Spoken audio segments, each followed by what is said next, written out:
The Baker's Bride, a novel from the Romance Bride series. Written by Cecelia Dowdy. Text copyright 2023 by Cecelia Dowdy. Production copyright 2025 by Cecelia Dowdy. Editorial review. Dowdy writes with the right touch to keep the readers engaged and vested. USA Today. This is the bread which cometh down from heaven, that a man may eat thereof and not die. John 6-5. Chapter 1. Philadelphia, Pennsylvania, 1859. Son, when are you going to get married? Oh no, she had to go and mention that. His mother acted as if he were the only unmarried, upper-class Negro man in Philadelphia. Joseph Adams ignored her and shoved the paddle into the hot, wood-fired masonry oven. He pulled out the thick, crusty loaves of bread. Thin fingers of sweat trickled down his face.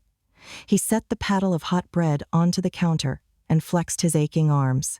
The pain reminded him of his late-night excursion with other free black abolitionists. He'd been unloading supplies into the church, getting ready for the next group of runaway slaves they were expecting. The yeasty scent of the bread enveloped him as he sighed and wiped his forehead with a towel. Hopefully, his headache would go away soon. Boy, you hear me talking to you? Mother, I hear you. Did she honestly think he could predict when he'd be getting married? His mother's mouth pressed down while she arranged loaves of bread into large square baskets. Her bony shoulders drooped. She'd been so miserable since father died 1 month ago. Joseph focused on the rough pine walls and 2 empty slab tables in their bakery. Visions of sitting with his father at those tables, talking about life, filled his mind.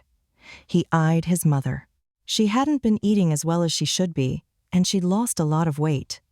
He was worried about her, but when he tried to get her to see the doctor, she'd get upset. He heard her crying every night. He hoped she'd soon heal from her sadness. He figured her grief was what was making her act so irrational about his future. He pointed to the office in the back room.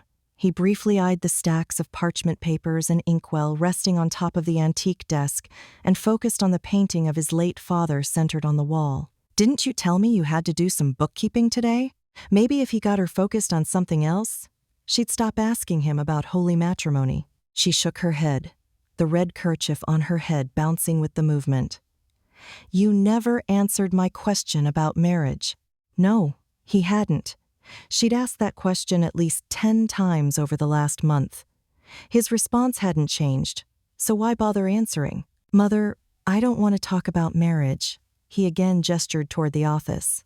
If you don't want to do the bookkeeping, then why don't you go and rest for a bit? He figured she could sit in the chair and prop her feet up, maybe close her eyes for a few minutes. No, if anybody should be resting, it should be you. You got up before I did. In spite of her words, she made her way to the office. She dropped into the chair and propped her feet onto a stool and leaned back. You were up hours before I was. She closed her eyes. Indeed he was. He missed having his father in the bakery, helping out in the kitchen. Now he had to work even harder, since they had yet to hire someone to take his father's place. Working the extra hours made him sick, literally. Thoughts of running away from the family business and never looking back rushed through his mind. How nice it would be to never bake another loaf of bread. The loud screech of the door opening invaded his thoughts. Joseph focused on the small, dark-skinned woman who strolled into his shop. A few black curls peeked from beneath her bonnet. As soon as he spotted her full lips and sculpted cheek, bones, he paused. He could look at this woman all day. He took a deep breath, for he realized he'd stopped breathing. Her sharp eyes scanned the red brick walls and rough wooden tables. He wiped his sweaty palms on his apron and approached her. May I help you? I's come about the job. They'd just started looking for a replacement for his father. The few people who'd inquired had not passed his mother's approval. This was the first time they'd ever tried to hire a non-family member for their business. He cleared his throat and stared at the woman. Her skin was the color of the dark chocolate they sometimes used in their flaky, crescent-shaped croissants. He asked the first question that popped into his mind. "What's your name?" Ruth. Ruth. The name suited her. He studied her warm cocoa brown skin and her cheap gray dress. Scuffed brown shoes covered her dainty feet. When he again focused on her face, she looked away, as if embarrassed. Realizing his staring made her uncomfortable, Joseph glanced away and cleared his throat. He schooled his face to a stern, businesslike expression, before shifting his gaze back to her. "Ruth, have you worked in a bakery before?" "No, Do you need my assistance, Joseph?" At Mother's voice, Joseph's stomach curled with dismay. Ever since his father died, Mother had watched his every move, as if she didn't trust him to run the bakery on his own. She focused on Ruth. "Did I hear you asking about the job?" Ruth dipped her head. Mother scrutinized the young woman. "Yes'm, I's come to see about work." Mother peered at her. "How did you know about this job?" "Cyrus Brown says you lookin' for a baker." Mother scrunched her eyebrows. "Who is Cyrus Brown?" Ruth folded her arms over her chest. "He's an abolitionist over at the church." "An abolitionist told you about this job?" Her voice vibrated through the room. Joseph groaned inwardly. The last thing he needed was for Mother to get upset about the abolitionist movement. If she found out he was involved with the Underground Railroad, she'd have a conniption for sure. She'd often told him they should give money to the cause, but not get actively involved. He figured she was scared. She'd been so distressed since his father died that he had not found the right time to tell her about his recent involvement. Mother cocked her head and squinted at Ruth. "How would an abolitionist know about this job?" "Mother, it doesn't matter. Ruth is here now, so we need to consider her for the position." Ruth nodded toward Joseph. "Thank you. I's glad you said that." He gestured toward Mother. "Ruth, this is my mother, Elizabeth, and I'm Joseph Adams." Ruth nodded at Joseph before focusing on his mother. She dipped her head. "Pleased to meet you, ma'am." Mother didn't acknowledge Ruth's greeting. Instead, her dark eyes assessed her like a hawk. "I can't have someone working in our bakery who talks like that." Joseph cringed. He needed to step in, and Mother needed to tone down her elitist attitude. Their family had been free for 2 generations and had amassed a considerable amount of wealth. Mother wore their upper-class status like a badge, making sure everybody knew they owned their own business and catered to both white and black elite clientele. "She doesn't have to talk to anyone. I'll wait on the customers." As long as Ruth knew how to bake, he was sure she'd fit into their business. Mother's chin jutted out. "I'm in charge around here. She just won't do." Ruth's dark eyes snapped to life, and she stood taller. She folded her thin arms over her chest and looked directly into Mother's face. "I's can bake bread better than anybody around here. Let's me prove it." Mother stepped back, obviously stunned. Joseph smiled. People rarely stood up to his tall, overbearing, and outspoken mother. Joseph liked Ruth's spunk.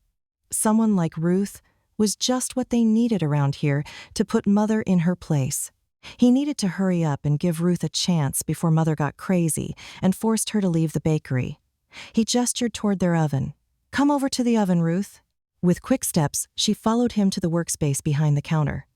She glanced at the dough trough, the wood-fired masonry oven, the large counter space. She then took note of the sacks of flour in the corner. She seemed to be taking everything in, an inventory of her new surroundings. "You gots any nuts, berries, dried fruit, cinnamon?"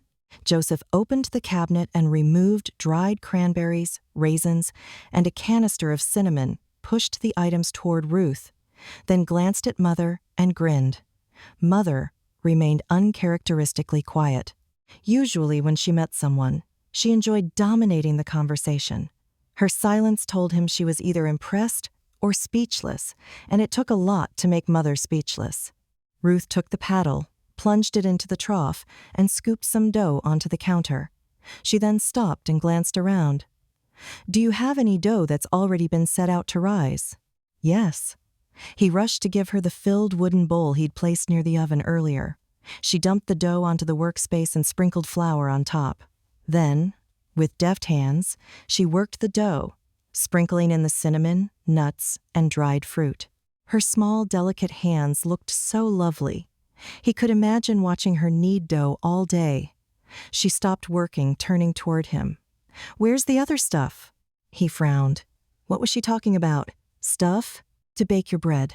Sugar and stuff like that. He pointed toward the cabinet. "I'll go get what you need." She shook her head. "I'll get it." She opened the cabinet and studied the shelves. She removed containers, opened the tops, and sniffed each one. Their containers of spices were clearly labeled, so he figured she just wanted to make sure their spices were fresh.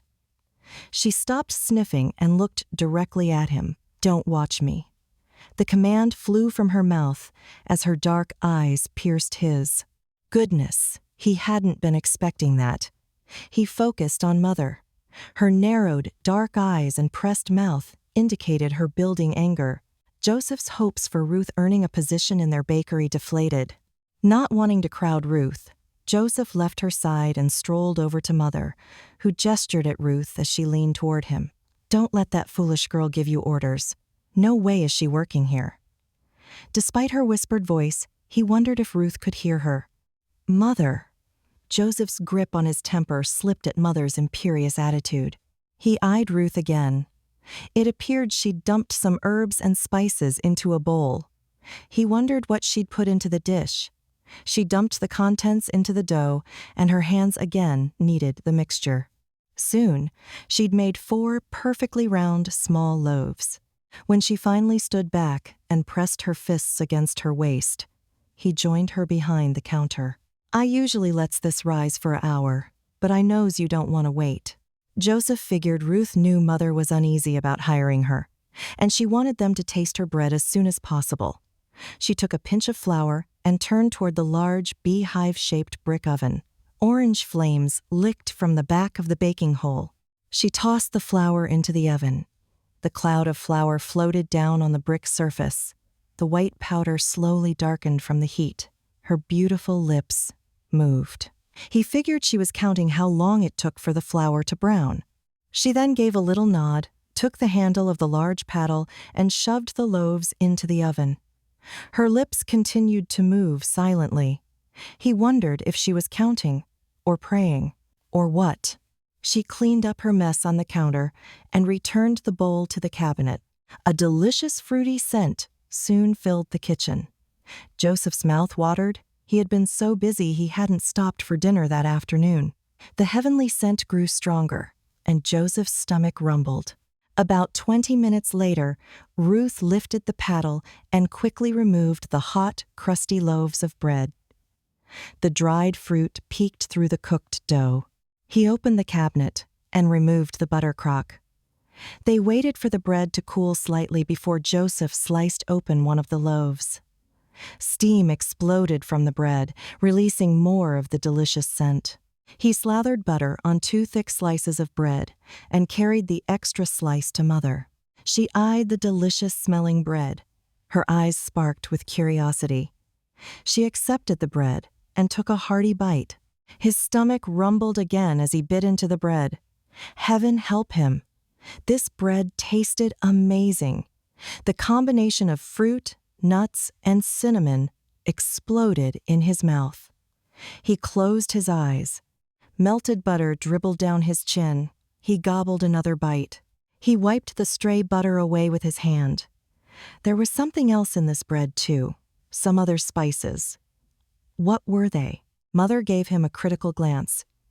"Joseph, don't forget your manners. You're eating like a street beggar." He stopped eating. Bristling at Mother's caustic tone, he scowled at his outspoken parent. She'd eaten her entire slice of bread. He'd never seen her consume such a large slice of bread so quickly. It figured she berated him for eating too fast when she'd done the same thing. Well, he didn't need to ask Mother if she wanted to hire Ruth. He already knew how she felt by the way she eyed Ruth's tasty bread sitting on the counter. Mother wanted another slice, but was too proud to say so. He was taking matters into his own hands. He focused on Ruth, coaxing her into the corner. Mother hovered, but he didn't care. He needed to get Ruth to agree to work for them before another bakery snatched her up. Her dark brown eyes appeared pensive and serious, and her pretty mouth drooped. Concern about being hired shone on her face. Well, she could stop worrying. Before he offered her the job, he had to ask her one question. "What did you put into the bread?" She blinked, focusing on him. "I can't tell you." He jerked back. "Why not? That's my secret bread. If you want more of my bread, then you gots to hire me." Well, he already knew some of the ingredients. So that was a start. But what if he wanted to make the bread?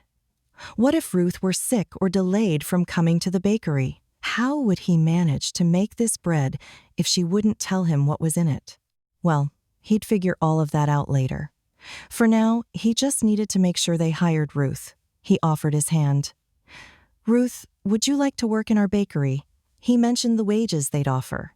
Her pretty brown eyes widened. He wasn't sure if she was pleased or if she was upset because she wanted more money. Her face split into a huge grin as she shook his hand. "Yes, I accept." Mother narrowed her eyes. She approached them and pulled Joseph away from Ruth. "I need to talk to you." He sighed and followed his mother into their office. He eyed the fountain pen, inkwell, and parchment papers that littered the desk. He wished Mother would focus solely on her bookkeeping duties and leave the hiring up to him. "Joseph, you can't hire that girl without my permission. I just did." It was high time he stood up to Mother. "Well, you're paying her too much money." One reason their family had accumulated so much wealth was because Mother watched every penny they spent. She did the bookkeeping with a keen eye, always looking for ways to save money. "That girl is poor as they come. I can tell by the kind of clothes she's wearing. She's desperate for a job, and you could have offered her a much lower wage. She probably would have accepted it." He shook his head. He didn't agree, not one bit. "Mother, Ruth is worth every cent I offered." He wasn't going to argue with his mother about this. Sometimes talking to her just made him so tired. He often wondered if she was so miserable she just wanted to argue for no reason. "I'm not a fool, Mother. You know just as much as I do that our customers will be lining up to purchase Ruth's bread." "Well, let me tell you something, Joseph. That girl is here to bake and nothing else." She glared at him, folding her thin arms over her chest. "I saw you looking at her. If you even think about courting her, then you are a fool, the biggest fool I've ever seen in my entire life." Joseph turned on his heel and stormed toward the door, knocking his knee against the desk. Pain shot through his joint as parchment papers scattered onto the floor. He had to get out of there. No way could he stay in Mother's presence for another minute. He limped toward the front of the bakery. "Joseph, get back in here and pick up these papers."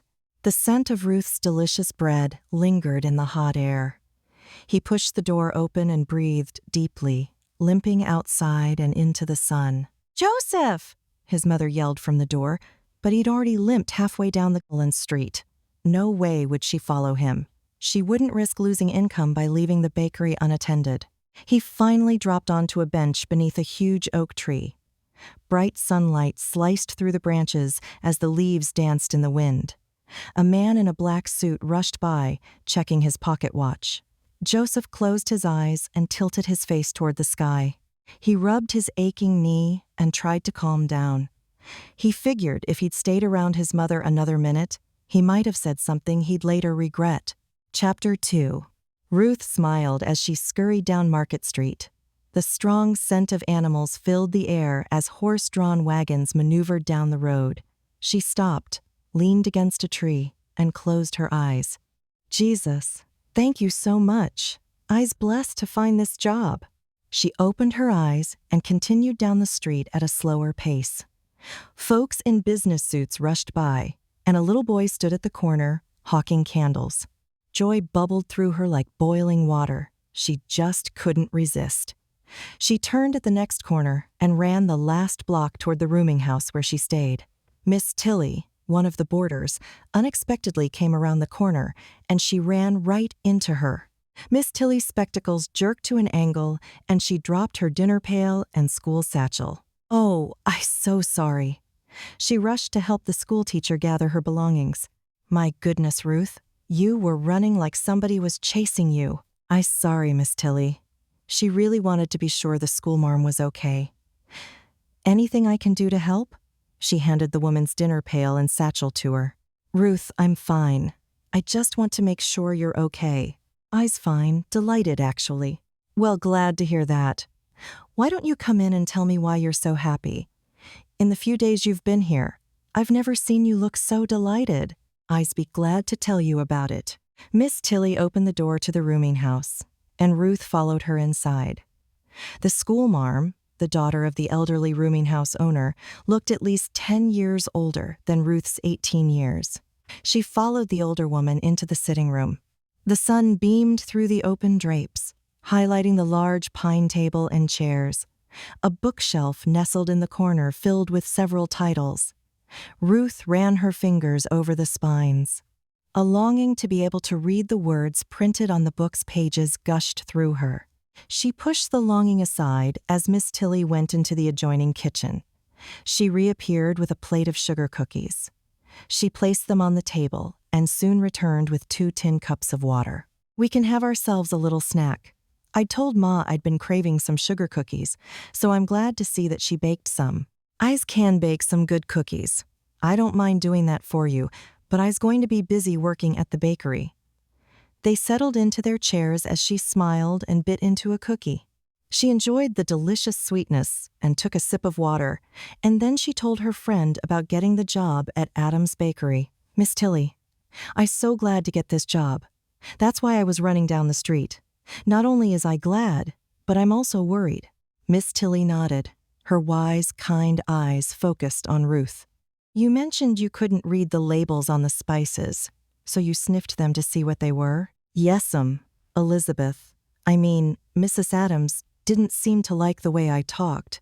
If she finds out I can't read, she might fire me. Miss Tilly reached across the table and took her hand. Honey, I doubt she'll fire you. From what you just told me, Joseph gobbled that bread as if it was the best bread he's ever tasted. I imagine customers will be flocking to Adam's Bakery to buy your bread.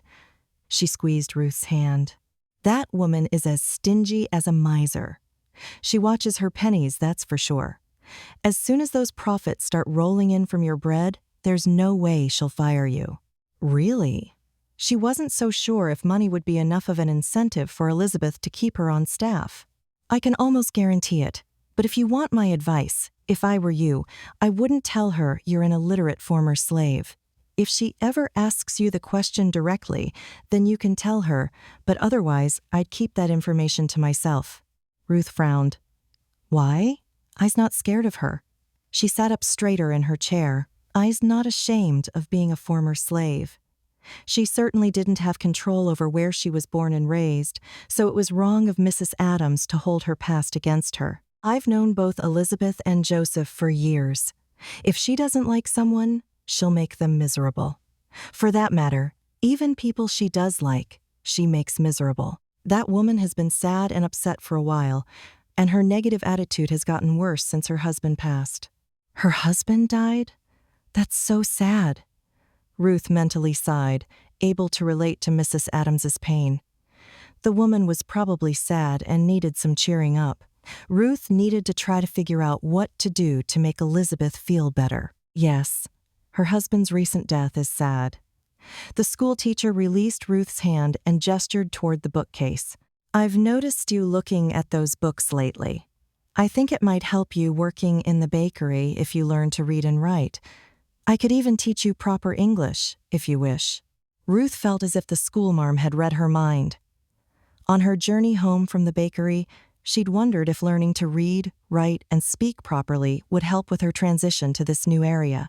After she'd been granted her freedom in her master's will, she'd been able to relocate from Maryland to Philadelphia. Arrangements had been made for her to have an abolitionist escort to her new home. In Philadelphia, she'd become acquainted with Cyrus Brown, the abolitionist pastor at the local church. She'd only been there for a few days, and during that time she'd found herself amazed and homesick at the same time. The city of Philadelphia proved far different from the huge Maryland farm where she'd lived her entire life. Seeing the tall brick buildings and crowds of people each day was still jarring. It would take her a while to get used to her new environment. It was also an amazing shock to her system to see blacks free, a few owning businesses, often walking down the streets unescorted. She certainly wasn't used to encountering a family like the Adamses, a black family with wealth. Just knowing a Negro could have money made her feel good inside, made her feel hopeful. Maybe there would come a time when all blacks were free. What a wonder that would be.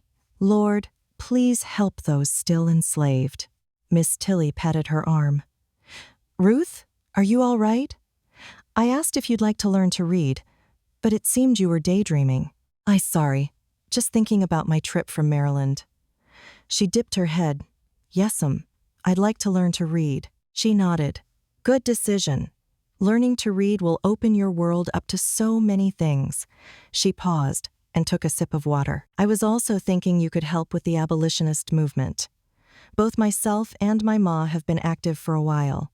Since you're a former slave, you might be interested in helping slaves to escape to freedom. The church I attend is a stop on the Underground Railroad. There's an abolitionist meeting there in a couple of days. After you return from the bakery, maybe we can have our first lesson and then go to the meeting. Me?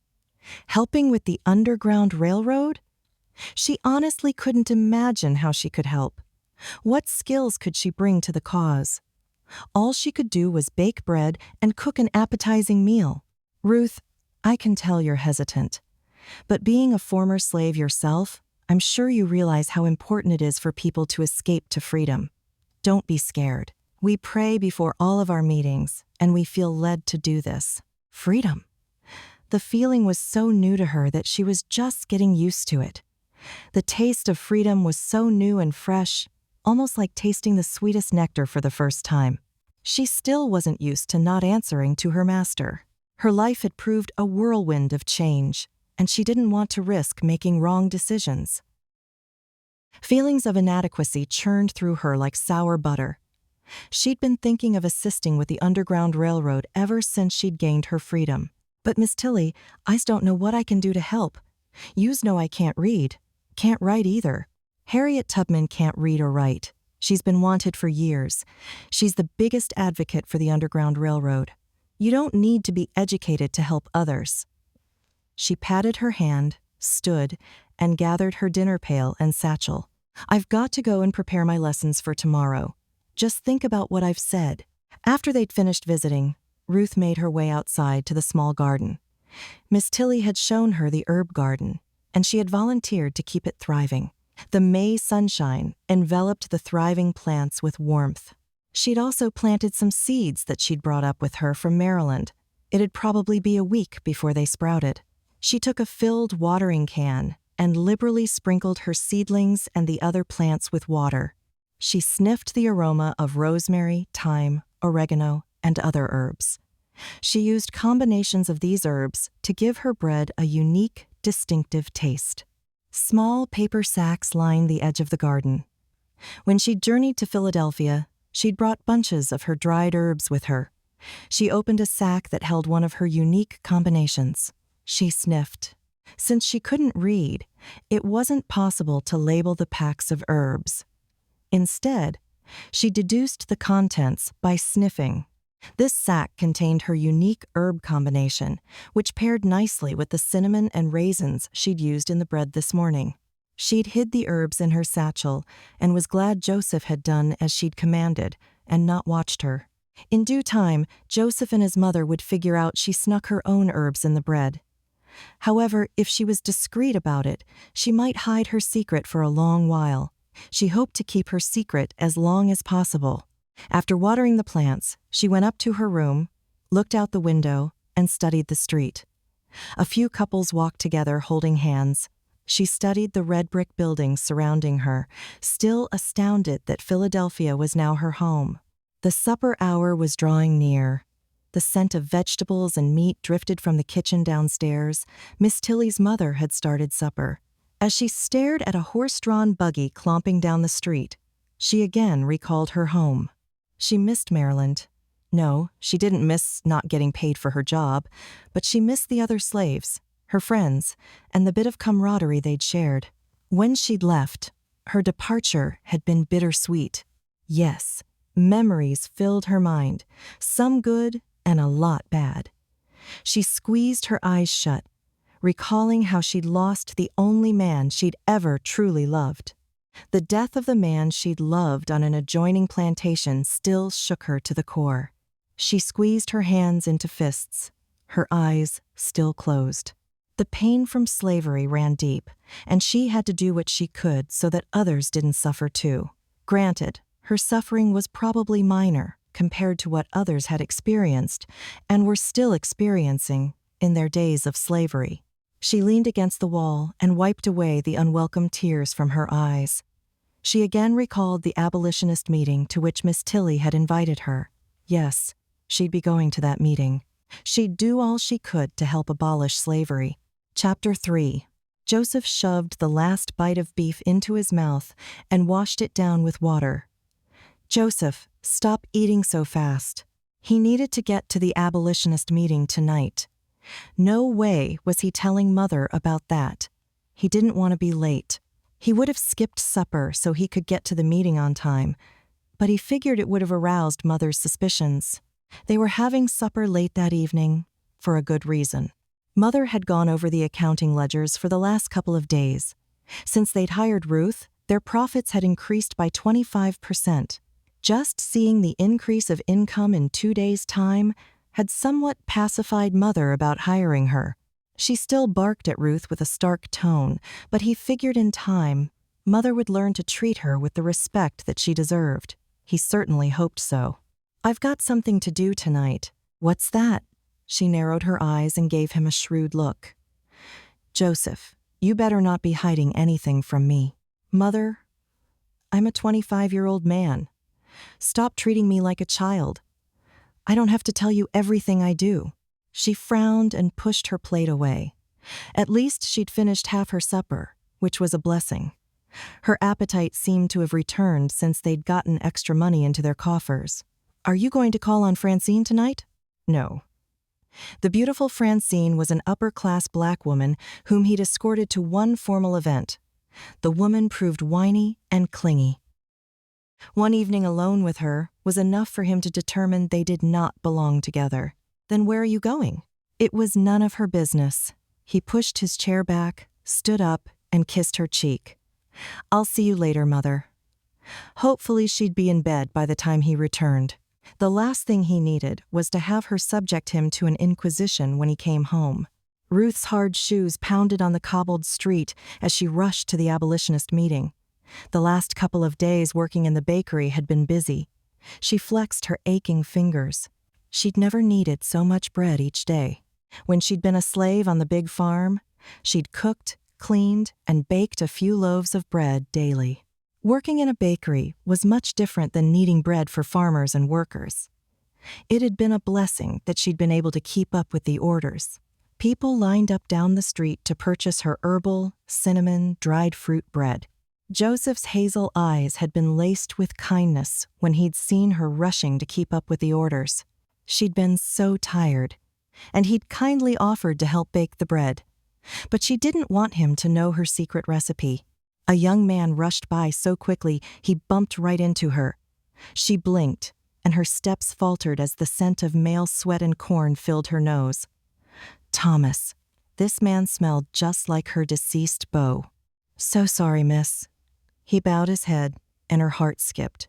His cinnamon-colored skin, tall, lanky frame, and deep voice reminded her so much of her beloved. He raised his head. His almond-colored eyes sparkled with warmth. She released the breath she'd been holding. Of course, it wasn't Thomas. The man gave her another smile and rushed away. Salty wetness slid down her cheeks. She swiped the tears away. Thomas had been dead for over a year, yet that was the 3rd time since his passing she'd imagined seeing him. The first 2 times had occurred while she was still living on the Maryland farm as a slave. How foolish could she be? Thomas had died, he'd been buried, and that was that. Slavery, that's what had killed Thomas. If he had not been a slave, she figured he'd still be alive. The conditions of Thomas's death still haunted her. He'd lived on an adjoining farm and had taken ill. His master didn't send for the doctor, thinking he could treat Thomas himself. They concluded Thomas had contracted cholera. If the doctor had been summoned immediately, he might have lived. His death had hit her hard. She'd continued working in the kitchen as if in a trance. She couldn't eat, couldn't sleep. She'd been like a walking phantom, unable to fathom life without her beau. They discussed getting married, jumping the broom. She was about to approach her master about her intended plans just before Thomas died. She continued to wipe her tears as she spotted the small, red brick building of the church where flocks of people entered. Ruth stopped, took a few steps back. She swallowed and took a deep breath, recalling the last time she'd been in a crowd so large. A slave who tried to escape an adjoining farm had been beaten.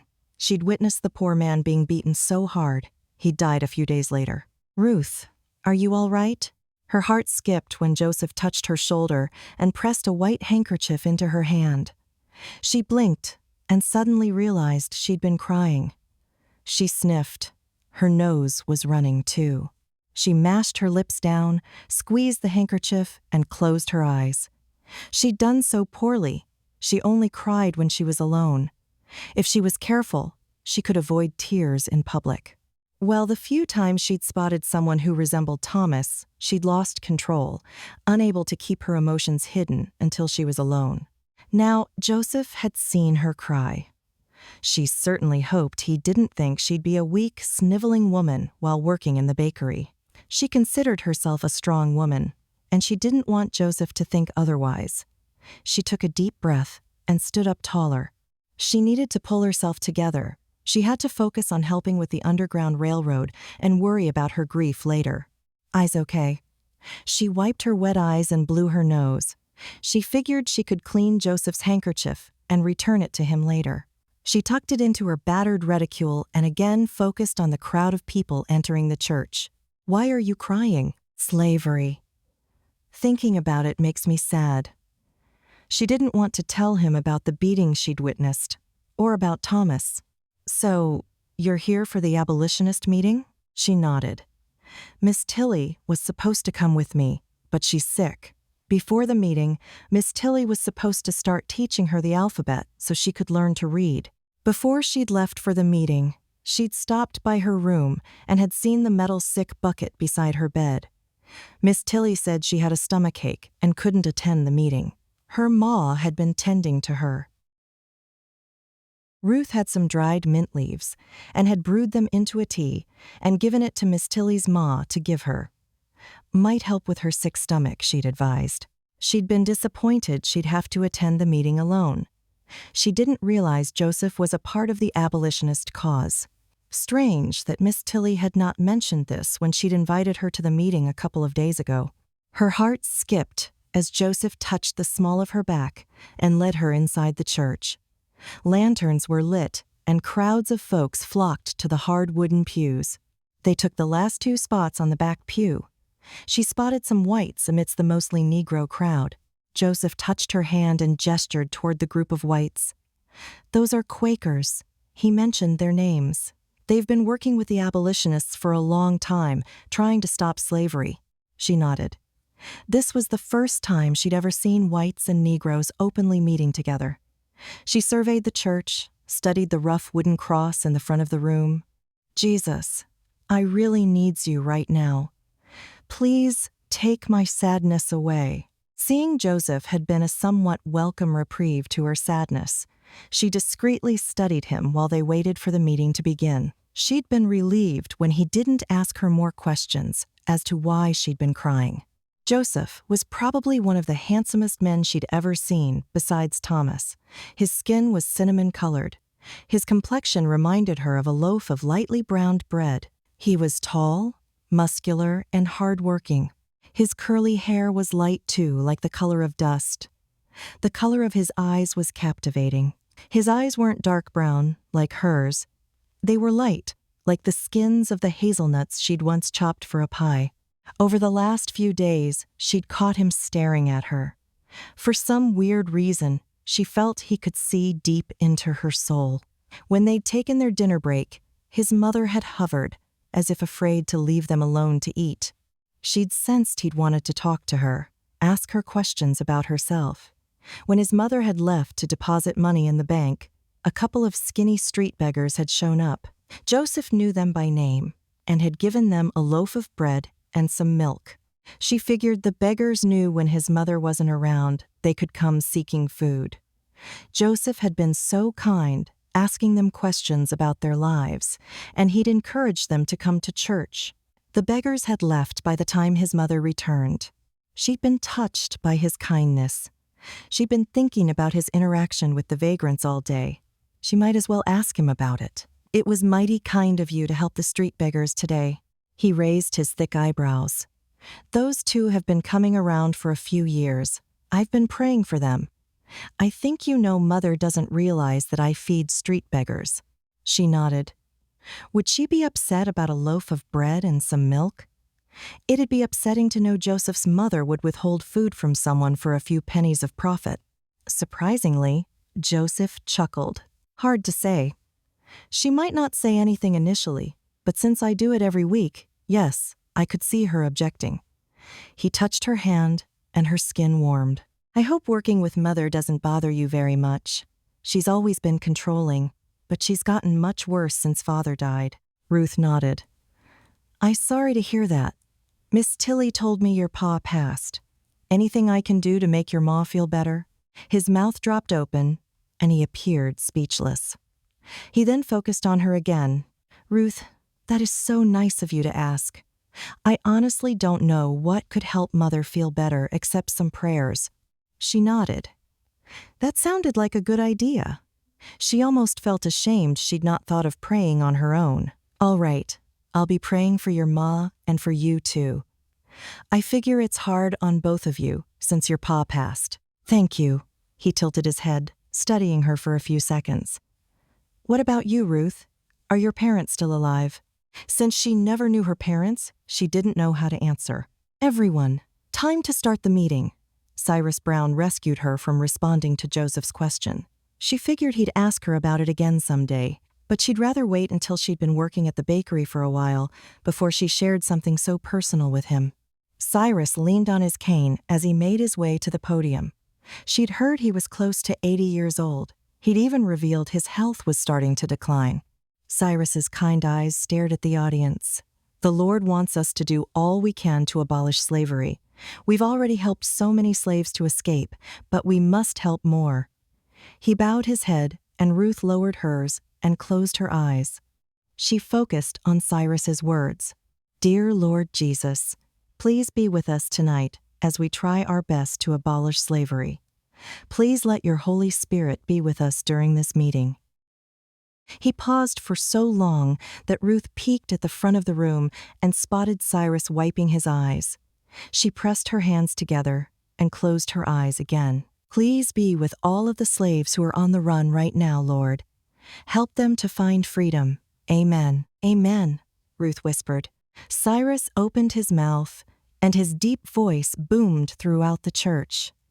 The words of amazing grace rippled through the church as others joined in with the song. Ruth smiled, camaraderie and familiarity sweeping through her being. She sang along with the crowd, glad to hear her voice blended in well with the others. Joseph's strong voice also filled the room, and she stole another peek at him. They shared a smile when the song ended. He touched her hand, and liquid warmth spread through her. Amazing Grace was her favorite Christian song. Her master had allowed the slaves 1 hour of worship every Sunday. During that time, they sang hymns to the Lord. A few times, a traveling preacher had spoken to them. Cyrus cleared his throat. "If it's the Lord's will, we're expecting some slaves to come through within the next 2 weeks." Murmurs filled the room. Cyrus waited until the people had quieted before he continued to speak. "For those of you who are new to the movement, we have to provide meals, a bath, clothes, and shelter to the runaways." Ruth focused on Pastor Cyrus's words as he spoke about the movement, giving a summary of all the duties that were involved to keep the movement going. We also need volunteers to provide encouragement, and we need to be sure we have plenty of supplies. Ruth kept eyeing Joseph. He focused on Cyrus, leaning forward. He appeared spellbound by Cyrus's speech, and she realized Joseph seemed happier here, in church, than he'd ever appeared at the bakery. She sniffed. Joseph smelled nice, like freshly baked bread and spices. The delicious scents of the bakery clung to him, making him that much more appealing. I also want to announce that I'll be stepping down as pastor. I'm getting old, and I don't know how much longer I'll be able to pastor this church. Murmurs again rustled throughout the church. Cyrus closed the meeting with a word of prayer. Joseph then looked directly at her. Ruth, would you excuse me for a minute? When Cyrus dismissed the meeting, Joseph raced toward the podium. Chapter 4. Joseph approached Cyrus. His brown, bald head shone under the light from the lanterns. Several people came toward Cyrus, but Joseph pulled the pastor aside. What he had to say could not wait. Reverend Brown, I'd like to be considered as a pastor for this church. As soon as Cyrus had made his announcement, excitement slipped through Joseph like a raging fire. Since he'd started coming to this new church, the sermons had moved him. He'd taken to reading the scriptures more often, and he'd also started memorizing passages. He'd also been talking about scripture to the street beggars he fed each week. He often worried about the vagrants and had asked for Cyrus's advice when ministering to the homeless men. Joseph, I'm not surprised. I was hoping you'd say something. His conversations with Cyrus about scripture, ministering, and the abolitionist movement were like nourishment to his parched soul. He craved being in this church the way a thirsty man craved water. He suddenly wondered if Cyrus had been secretly guiding him toward pastoring the church. But was he qualified? After all, he'd never even given a sermon. Cyrus clapped him on the shoulder. Prepare a sermon for the church service in 2 weeks. I'll let the deacons know you are interested. We may need you to preach for a few weeks before they decide to allow you to be pastor. He cleared his throat. I'll still be around to guide you if you're chosen as pastor. Joseph opened his mouth, about to ask another question, but Cyrus shook his head. Joseph, I have to get home. It's past my early bedtime and my knees hurt. We can talk about this some more later, but for now, that's what you need to do. Joseph nodded as Cyrus leaned on his cane and made his way through the crowd. Several tried to stop him to speak, but he waved them away, apparently exhausted. Eager to share his news, he glanced at the pews and found Ruth in the back, patiently waiting. Ruth was easily the kindest, most patient woman he'd ever met. Any woman who could work with Mother and not lose her temper deserved a reward. He quickly made his way over to her. Thank you for waiting. Can I escort you home? He was rewarded by her bright smile. She quickly nodded. They exited the church and started down the cobblestone street. A horse-drawn carriage passed by as street lanterns spilled light into the semi-dark night. He eyed Ruth as they strolled down the street. Her bonnet was neatly tied, covering her dark curls. He ached to remove it and see her hair. She'd kept her head covered with her bonnet while working in the bakery. They'd been so busy he'd not had a moment alone with her. Longing to see her outside of the confines of the bakery, without Mother's hovering, resonated within him. They could always use help with the movement, and he figured she might be willing to help him tomorrow. Ruth, tomorrow I have to go to the printers to pick up the pamphlets to distribute with some of the volunteers. Would you like to come with me? We could meet up with the rest of the volunteers and hand out the literature to people on the street, asking for their support for the movement. Her pretty brow furrowed, as if she were worried. She chewed on her lower lip. I'd be glad to do that, Joseph. Wonderful. We can go after I close the bakery tomorrow.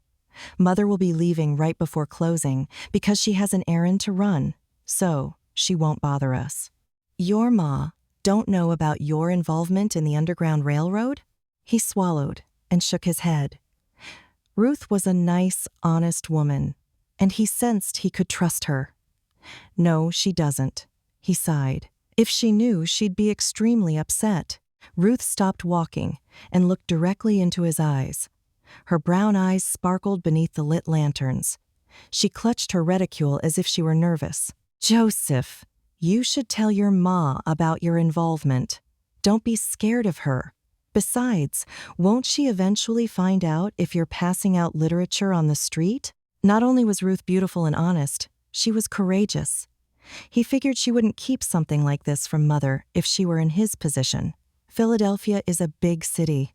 I could probably do this for a long time before she found out. Why wait? Tell her now. Won't she be even angrier if she finds out on her own?" Ruth had a point, but he didn't want to tell Mother about his involvement yet. The time just wasn't right. He didn't want to hear her objections while he worked in the bakery every day. She already complained enough as it was.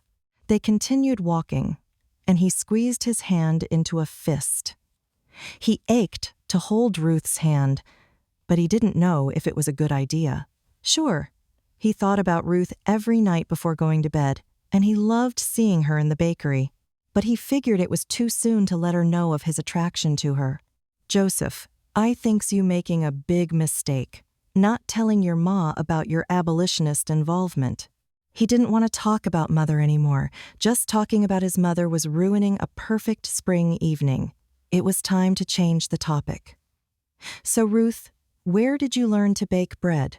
Her pretty eyes widened for a second, and she hesitated. It almost appeared as if she didn't want to share this information with him. "I worked in the kitchen on a big farm for a long time.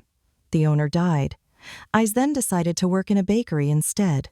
He paused, noticing the tightness in her cheeks and her hands shaking slightly. She seemed suddenly nervous. He didn't want to scare her off with too many questions. He figured she'd tell him more about herself as they got to know each other better. They approached the rooming house. They slowly walked up the steps. "When you see Miss Tilly, tell her I hope she feels better." She nodded. "I'll do that." Thoughts of kissing her pretty lips rushed through his mind. He took a step back. He couldn't risk kissing her. He didn't know if it was the right thing to do, and he honestly didn't know if she'd welcome his attention. Instead, he touched her cheek. "Good night, Ruth." "Good night, Joseph." He stayed on the steps until she unlocked the door and entered the house. Ruth removed her apron and eyed Joseph as he moved the ashes with a wooden stick, putting out the fire in the beehive-shaped oven.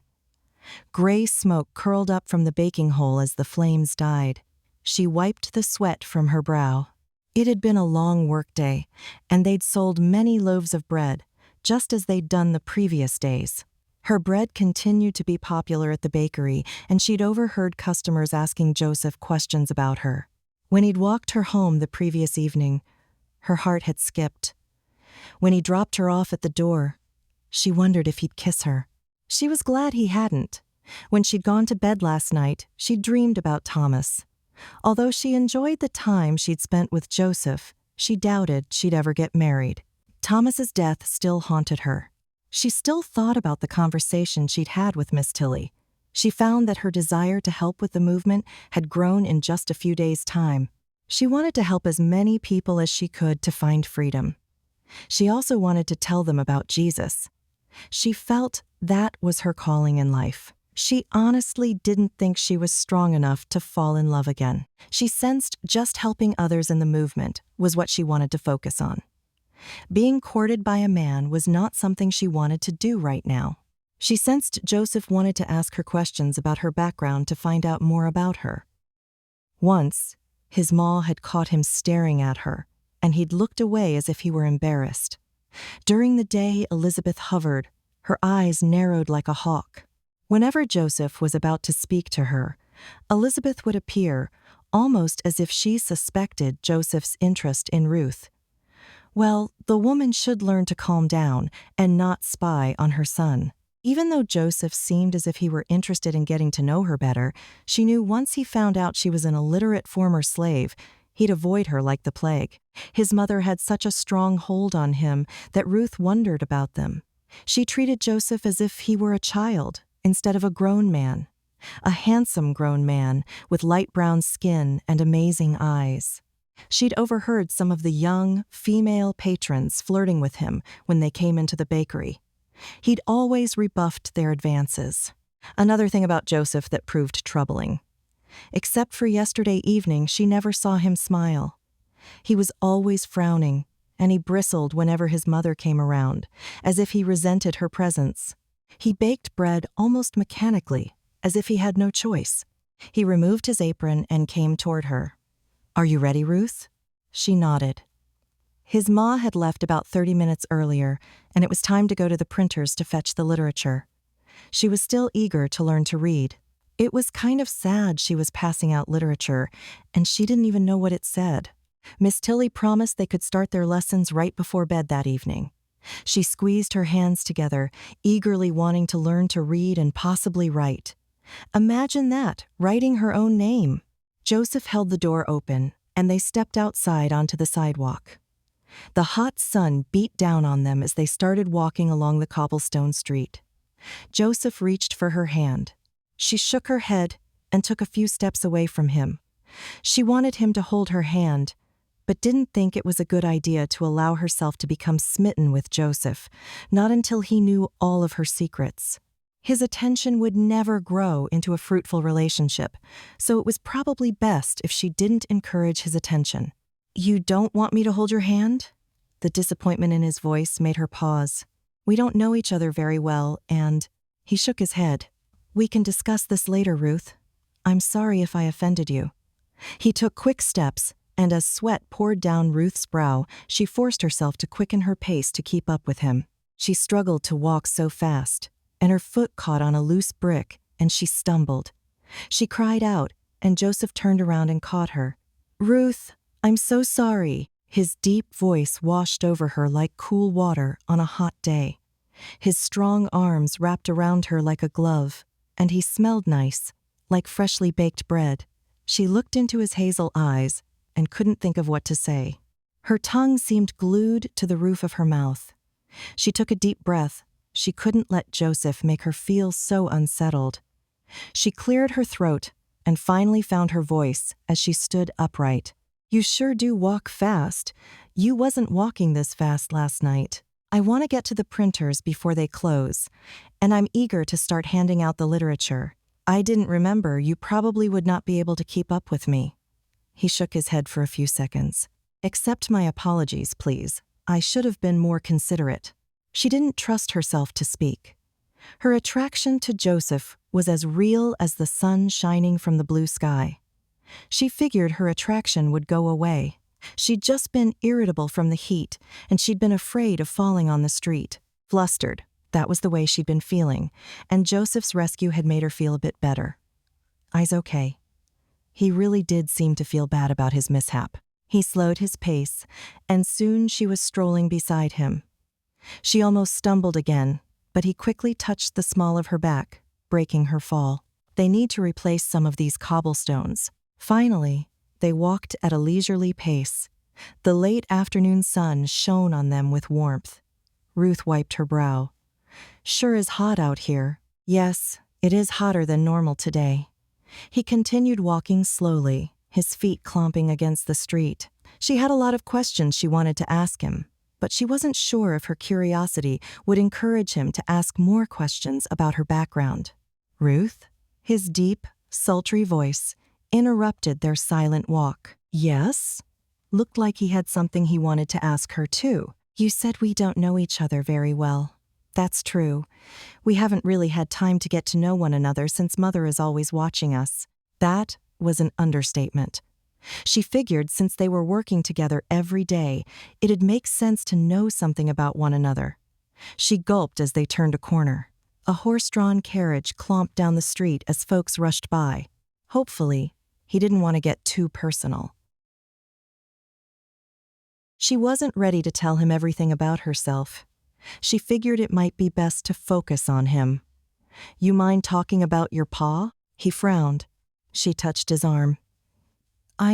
Sorry, I understand if you don't want to talk about him." He patted her shoulder. "I don't mind telling you about him. I was close to Father. He taught me so many things. I enjoyed working with him, more so than Mother. My father was the most honorable man I've ever known. I miss him." She squeezed his arm. Thanks for telling me. She wasn't sure why she wanted to know more about Joseph's relationship with his father. Perhaps she wanted to understand his relationship to his kin because she'd never had contact with many of her blood relatives. The printer's was just down the street. She wanted to ask her question before they arrived. I have another question for you, Joseph. He focused on her with his amazing eyes. Really? What's that? Why you so unhappy at the bakery?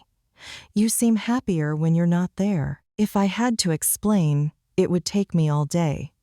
He took a deep breath and looked directly into her eyes. I hate working in the bakery. Her eyes widened at his blunt statement. Do your ma know? He shook his head, the tortured look returning to his handsome face. I'm sure she suspects. A mother should know her own child, right? She shrugged. She'd never known her own mother, so it was hard for her to comment. Why do you stay? Can you work someplace else? He dropped onto a nearby bench, and she sat beside him. She wanted to be Joseph's friend, and she hoped he'd feel comfortable confiding in her eventually. She honestly did not know what else to say. Just to be able to work and get paid was a new experience for her. She couldn't imagine not liking any job if you were paid. He took a deep breath. My family has been free for 2 generations. This bakery has been in my family for a long time. It's just expected that I work there and make my living, but I'm miserable. Mother's attitude makes it worse. Ruth couldn't understand. After all, she loved baking bread. She felt at home in the kitchen and couldn't imagine doing anything else for a living. Well, what would you do if you could choose? I have plans to do something else, Lord willing. He paused and peered directly into her eyes. Ruth, I didn't get a chance to tell you last night. You know, I went to talk to Cyrus after he announced his retirement. She nodded. I want to be considered for the position. You's leaving the bakery? She couldn't keep the shocked tone out of her voice. If his ma found out, she'd have a huge fit. Ruth imagined his ma would make her life even more miserable if Joseph were not around. If Joseph became pastor of the church, Ruth figured she might have to find another bakery to hire her. She sure didn't want to endure Mrs. Adams's sour treatment if she could find the same wages elsewhere. But if Joseph was called to be a pastor, who was she to judge?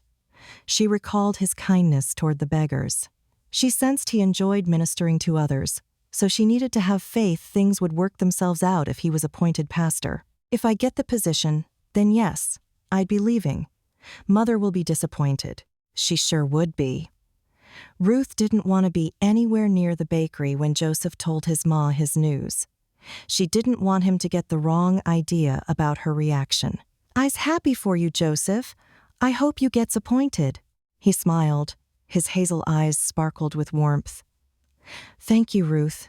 That means a lot to me. He jerked his thumb toward the printers down the street. We need to pick up the literature before they close. She scampered to keep up with him as he rushed to the printers. Ruth offered the literature to a well-dressed man. Help stop slavery. She said a silent prayer of thanks when he accepted the paper. Help stop slavery! Joseph handed the literature to another passerby. The woman balled it up into a wad and threw it on the street. She glared at them before hurrying by. Ruth had gotten used to the mixed reactions of the crowd as they'd handed out literature. After they'd gotten their leaflets from the printers, they'd met up with the group of abolitionists she'd met at church the previous night. Standing beside Joseph, hearing his deep voice as he offered the leaflets to the passers-by, she felt his passion. Pride. That's what she felt. She felt proud to stand here beside him and hand out the literature. Joseph! The high-pitched female voice rocked Ruth's core. She eyed the woman who sauntered toward Joseph. The lady wore an expensive frock and polished buttoned shoes. Her skin was the color of a lightly browned loaf of bread, toasty.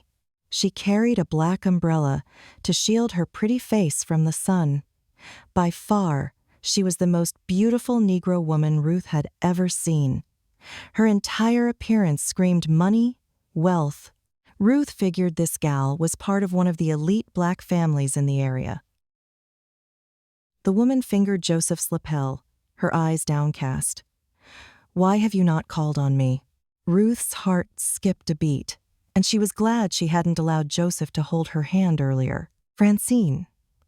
Frustration and something else tinged Joseph's deep voice. Try as she might, Ruth just couldn't stop staring at this beautiful Negro woman. Joseph's crestfallen expression also had her enthralled. Chapter 5. Joseph narrowed his eyes.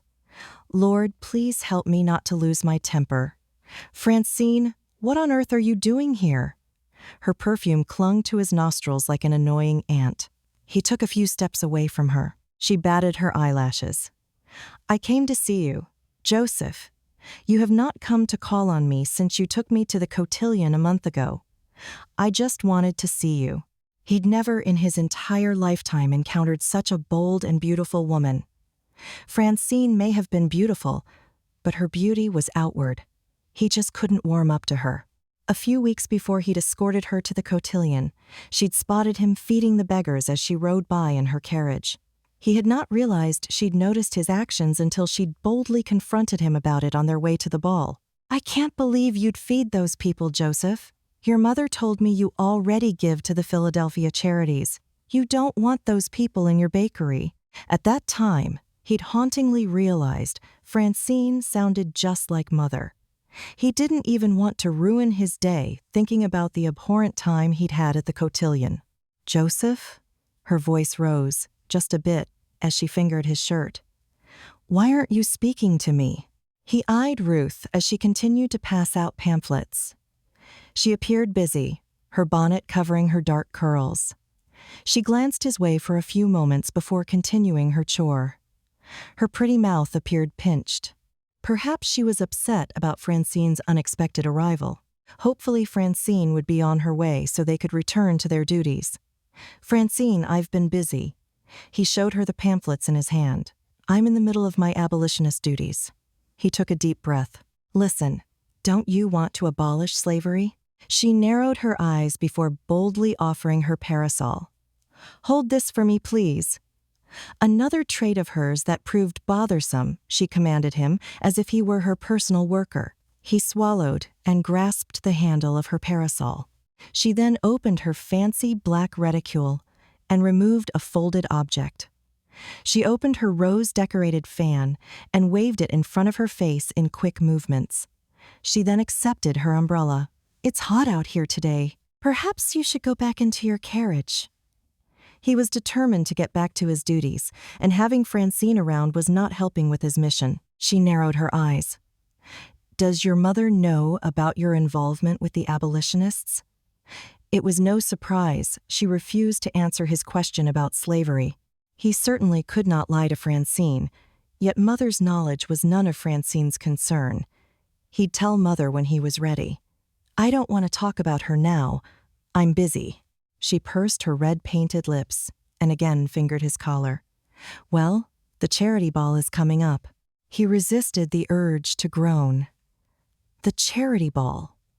Mother had been hinting about the event for the past week, openly wondering why he'd not yet asked to escort Francine.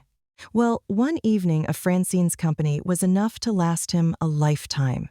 No way was he going to ask to be her escort. He couldn't be rude to her, so it would probably be best if she left before he said something he'd regret.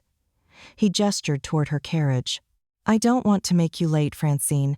It appears you were on your way to an engagement. I will speak with you another time." He then turned to the next passerby, his back turned toward Francine. He supposed he should help her up into the carriage, but she'd already fingered his shirt twice and openly flirted with him. He recoiled from the notion of giving her yet another opportunity to flirt. As he handed a pamphlet to the dark-suited gentleman, he caught Ruth's open stare. Over the next few days, the pretty woman Ruth had spotted on the street haunted her mind. Francine. That's what Joseph had called her. Since the day they'd handed out the pamphlets, Ruth had spotted Francine twice. She'd brazenly come into the bakery, bothering Joseph as he waited on customers. His mother enjoyed Francine's impromptu visits. The two of them had spent a full half hour in his mother's office. She had even asked Ruth to bring back a pot of hot tea and slices of her cinnamon, fruit bread with butter. She'd overheard Francine's praises for the bread through the closed door. His mother had laughed, stating they'd hired a new girl. She'd also made it seem as if Joseph's business acumen had made their bakery even more successful. She'd wanted to step into Mrs. Adams's office and tell Francine that she had helped make their business more successful, and she was most likely the best bread baker in all of Philadelphia. She gritted her teeth as she overheard their chatter behind the closed door. Joseph's ma still thought of her as nothing more than a hired hand. She didn't seem to want to acknowledge the talents she'd contributed to the bakery. Well, there was nothing she could do about that. Lord, help me with my anger. She was here to do a job, and she continued to be grateful for her employment. She didn't need to think about Mrs. Adams's chatter right now. She had some more bread to bake. As she kneaded dough, she thought about the dream she'd had the previous night. In her dream, Thomas had been stumbling in the darkness, blind, unable to see her standing right in front of him. She'd screamed, tried to get his attention. Joseph had stood in the distance, studying her with his intense hazel eyes. Francine had screamed at Joseph, but he'd ignored Francine's tirade. She'd awakened from the dream, stunned and confused. She'd been so upset she'd had to drink a cup of lavender tea to calm her nerves. She'd finally managed to fall back to sleep. She ached to ask Joseph the nature of his relationship with Francine. He was cordial toward Francine, but it was hard to tell if he was smitten with the beautiful young woman. Thoughts about Francine and Joseph twirled through her mind like wind-blown seeds as she approached the rooming house after work. Miss Tilly occupied one of the kitchen chairs. She nibbled on a cookie while sipping a glass of water. "What's wrong, Ruth? You look like you're about to cry." She'd been so emotional since she'd come to Philadelphia. She'd been finding it hard to keep her emotions hidden until she was alone. "Nothing." Miss Tilly patted the empty chair beside her. "Come on and sit down. We have a few minutes to visit before we start your lesson." She'd been having a lesson every night since the schoolmarm had recovered from her stomach illness. Ruth had started looking at the newspaper. No, she could not read it, but she knew the first letters to some of the words. Oftentimes, she caught herself listening to customers while they talked. When she heard words, she found herself trying to figure out the first letter of the word. She'd been surprised when Miss Tilly told her that cinnamon started with a C, not an S, as Ruth had assumed. She still had a lot to learn, and she was grateful the Lord had placed Miss Tilly in her path to teach her how to read. She pulled out a chair and selected a cookie. Ginger Snap, one of her favorites. She consumed the entire spicy cookie and enjoyed a sip of water. She'd not spoken of her weird feelings about Joseph to anyone, but she needed someone to talk to, and Miss Tilly seemed like she wanted to help. She took another sip of water before gathering her thoughts. She paused. Miss Tilly had been teaching her the proper way to speak. She'd been trying hard to say I instead of eyes. Sometimes she forgot, but she figured with enough patience and tutoring from Miss Tilly, she'd soon read and speak properly. Maybe Mrs. Adams would then feel comfortable enough for her to wait on the customers. "I am confused." "Confused? About what?" She told Miss Tilly about her dream the previous night and about how her heart thudded whenever Joseph was around. She spoke of Francine and about how her interaction with Joseph made her feel uncomfortable. "He is so handsome and strong. Plus, he cares about helping to end slavery." Miss Tilly smiled and took her hand. "Ruth, there's nothing to be confused about.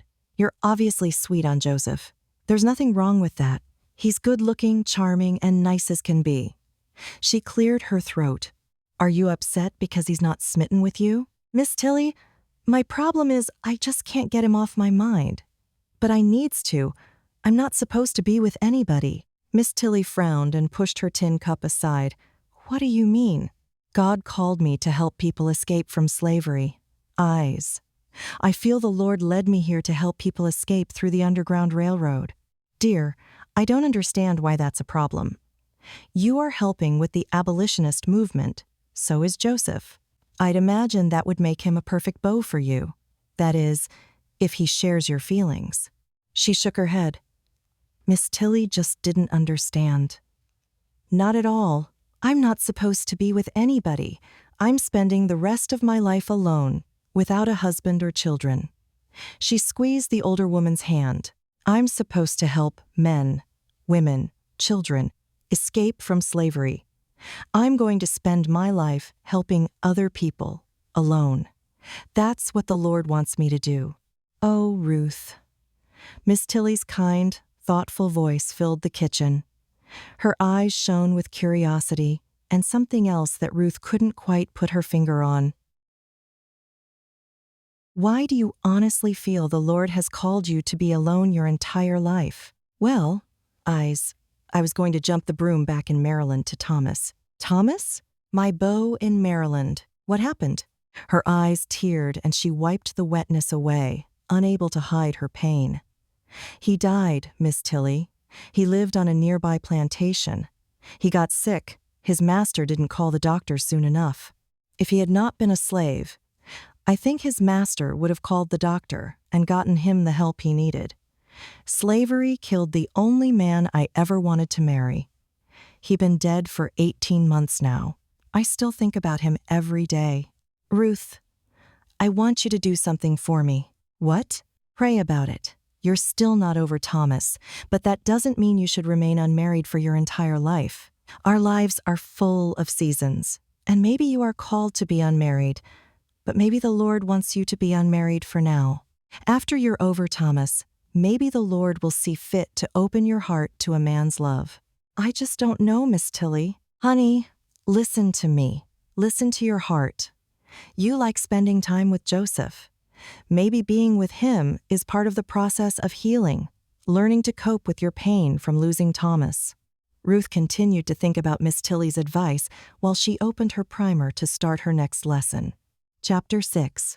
Psalms, Proverbs, Ecclesiastes, Matthew, Mark, Luke, John. So many books of the Bible. Joseph flipped through it, staring at the pages. He leaned back against his chair, eyeing the stacks of parchment papers littering Mother's mahogany desk. Since she was out on an errand, he'd taken liberties and was using her office for the afternoon. Ruth had agreed to come fetch him if any customers came into the bakery. He continued to work on his sermon to present himself as a candidate for pastorship. He wasn't sure which verses he wanted to use. He was still unclear about his message. He'd been praying to the Lord, seeking his guidance as he prepared the very first sermon of his entire life. He wrote a few notes down on the paper. He needed some ideas, quickly. Time was running out, and he wanted to be sure he gave a sermon that would please Jesus, as well as the congregation. "Oh Lord, please help me." He rubbed his tired eyes. He'd been up late the previous night, reading his Bible and praying. Thankfully, Mother had slept soundly and did not know he'd been up half the night. He sighed and patted his full stomach. He'd just consumed his dinner of fried chicken, a hard-boiled egg, 2 crisp apples, and several slices of Ruth's cinnamon and dried fruit bread. She'd just slid several loaves into the oven before he'd entered Mother's office. The delicious scent filled the air with decadent sweetness. He'd been watching Ruth, still wondering how she made her wonderful bread. She shooed him out of the kitchen whenever she baked her loaves, and he longed for the day when she trusted him enough to tell him her secret recipe. Secrets. Ruth was full of them.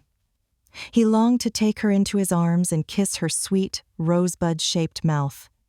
Her dark cocoa skin looked lovely beneath the sun shining through the bakery windows. He sensed a wall between them, a barrier. He'd caught her openly, staring at him a few times. He was unclear as to if she was merely curious about him, or if she had something else on her mind. He'd wanted to find out more about her, but she'd been strangely quiet when he asked too many questions.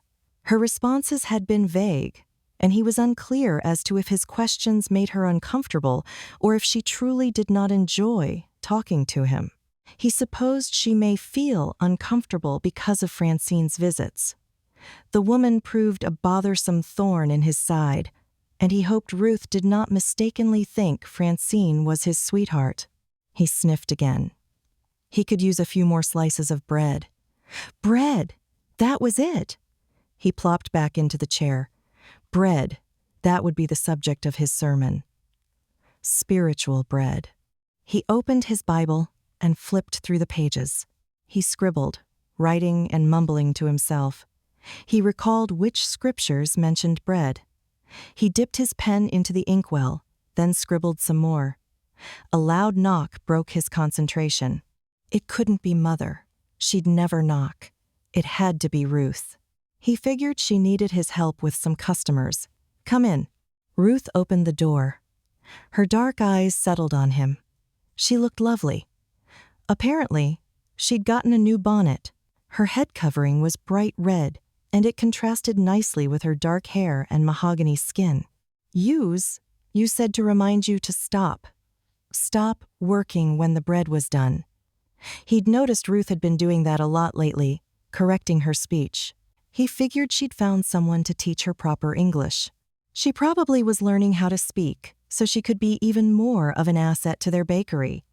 After all, if she spoke properly, then Mother would let her wait on the customers. Yes, that I did. He stood up. Mother said she'd be gone for an hour. He figured he'd have ample time to put his work away before she caught him working on his sermon. He'd made some good progress during her absence. He pulled out his pocket watch and checked the time. He still had 15 minutes before Mother returned. Ruth bobbed her head once and turned away, as if to return to her duties up front. Don't leave yet. She slowly turned back around. Yes, Joseph? Her voice, sweet as honey, washed upon him like a river. During the workday, she seldom spoke unless he asked her something directly. She seemed more comfortable talking to him when they were away from the bakery. He certainly understood how intimidating it could be. Trying to have a conversation with Mother hovering nearby. You've been working here for 2 weeks. It's payday. Her pretty dark eyes rounded, and she raised her becoming eyebrows. Payday? Before Mother had gone to bed the previous night, she'd finished reviewing the ledgers for the last 2 weeks. Their profits had increased so much from Ruth's bread that she grudgingly agreed to let Ruth have a few cents extra per day as a bonus. He was amazed he'd been able to convince his miserly mother to do this. But Ruth deserved it. Folks had been lining up in front of their bakery in the early morning for the last 14 days to purchase Ruth's bread.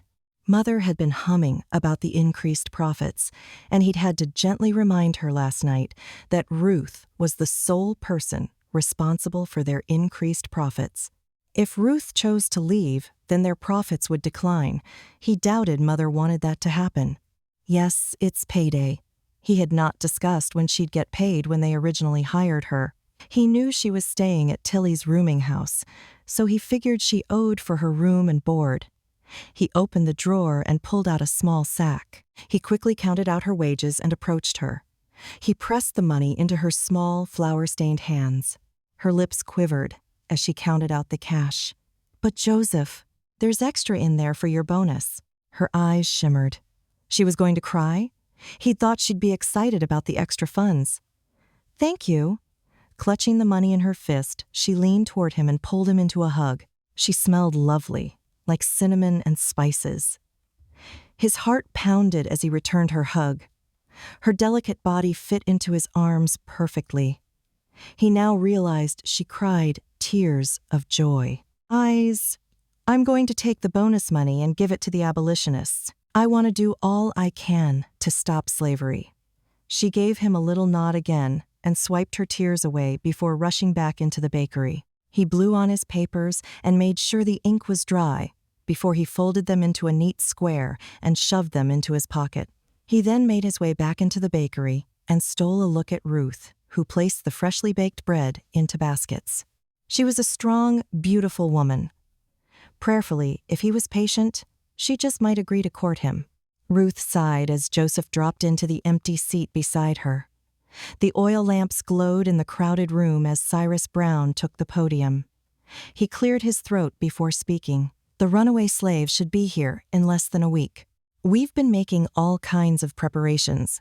We have the supplies on hand, and we figure we will be hiding them underneath the church for a few days before we help them to the next station." He paused for a few seconds. "We also want to be sure we give the runaways ample provisions to take with them when they go to the next station. We've been making sure we have plenty of dried meat, bread, and potatoes for them to take with them on their journey." He continued to state what they needed to provide. Her heart swelled. She hoped and prayed the runaways made it here. "Oh Lord, please help the runaways to find freedom. Please let them escape from slavery." As Cyrus Brown continued to speak about their preparations, she recalled the funds she'd made from working at the bakery. Joseph had paid her a few days ago, and she still found it hard to believe she'd actually earned her own money. When she'd first received the money, she stayed up half the night, thinking about her funds. She found a loose floorboard and placed her money in her hiding place. Her heart swelled as gladness filled it. This was the very first time she'd ever been paid. Joseph shifted in his seat, making the pew creak beneath his weight. He looked tired. He'd mentioned to her during their dinner break that he'd been up late the previous night working on his sermon. Far as she knew, his mother still didn't know about his involvement in the abolitionist movement or about his wanting to be a pastor. Well, he needed to have a backbone and tell his mother. Sure, she'd be upset. But why keep it a secret? Thankfully, she had not seen Francine in the bakery over the last couple of days. She still wondered about the bothersome woman. She'd caught Joseph watching her all day. She sensed something was on his mind. Well, one thing that had been on her mind was that hug. She could not believe she'd hugged Joseph when he'd paid her wages. His arms had felt big and strong around her. Being held by him made her feel safe, just for a few moments. His large, muscular build, light brown skin, and hazel eyes. She pushed those unwelcome thoughts away. "Lord, I'm sure attracted to Joseph, but there's nothing I can do about it." Thomas still hovered in her mind. His death still haunted her dreams, and she recalled how he kissed her when he'd asked for her to jump the broom. Well, she couldn't focus on that right now. She just needed to be sure she was ready when the runaways came. That was all she was concerned with right now. "I'd like to close with a word of prayer," Cyrus announced from the podium. She bowed her head, and her heart skipped when Joseph took her hand. Her hand felt warm and protected in Joseph's large palm. As Cyrus prayed over the runaways, she took deep breaths and listened to every word that came out of the pastor's mouth. He ended the prayer, and she and Joseph joined in with their amens. She stood up and took a deep breath. Joseph stood up beside her. He focused on her, his hazel eyes serious. "Ruth, can I?" "Ruth, Joseph," Cyrus ambled over with his walking stick.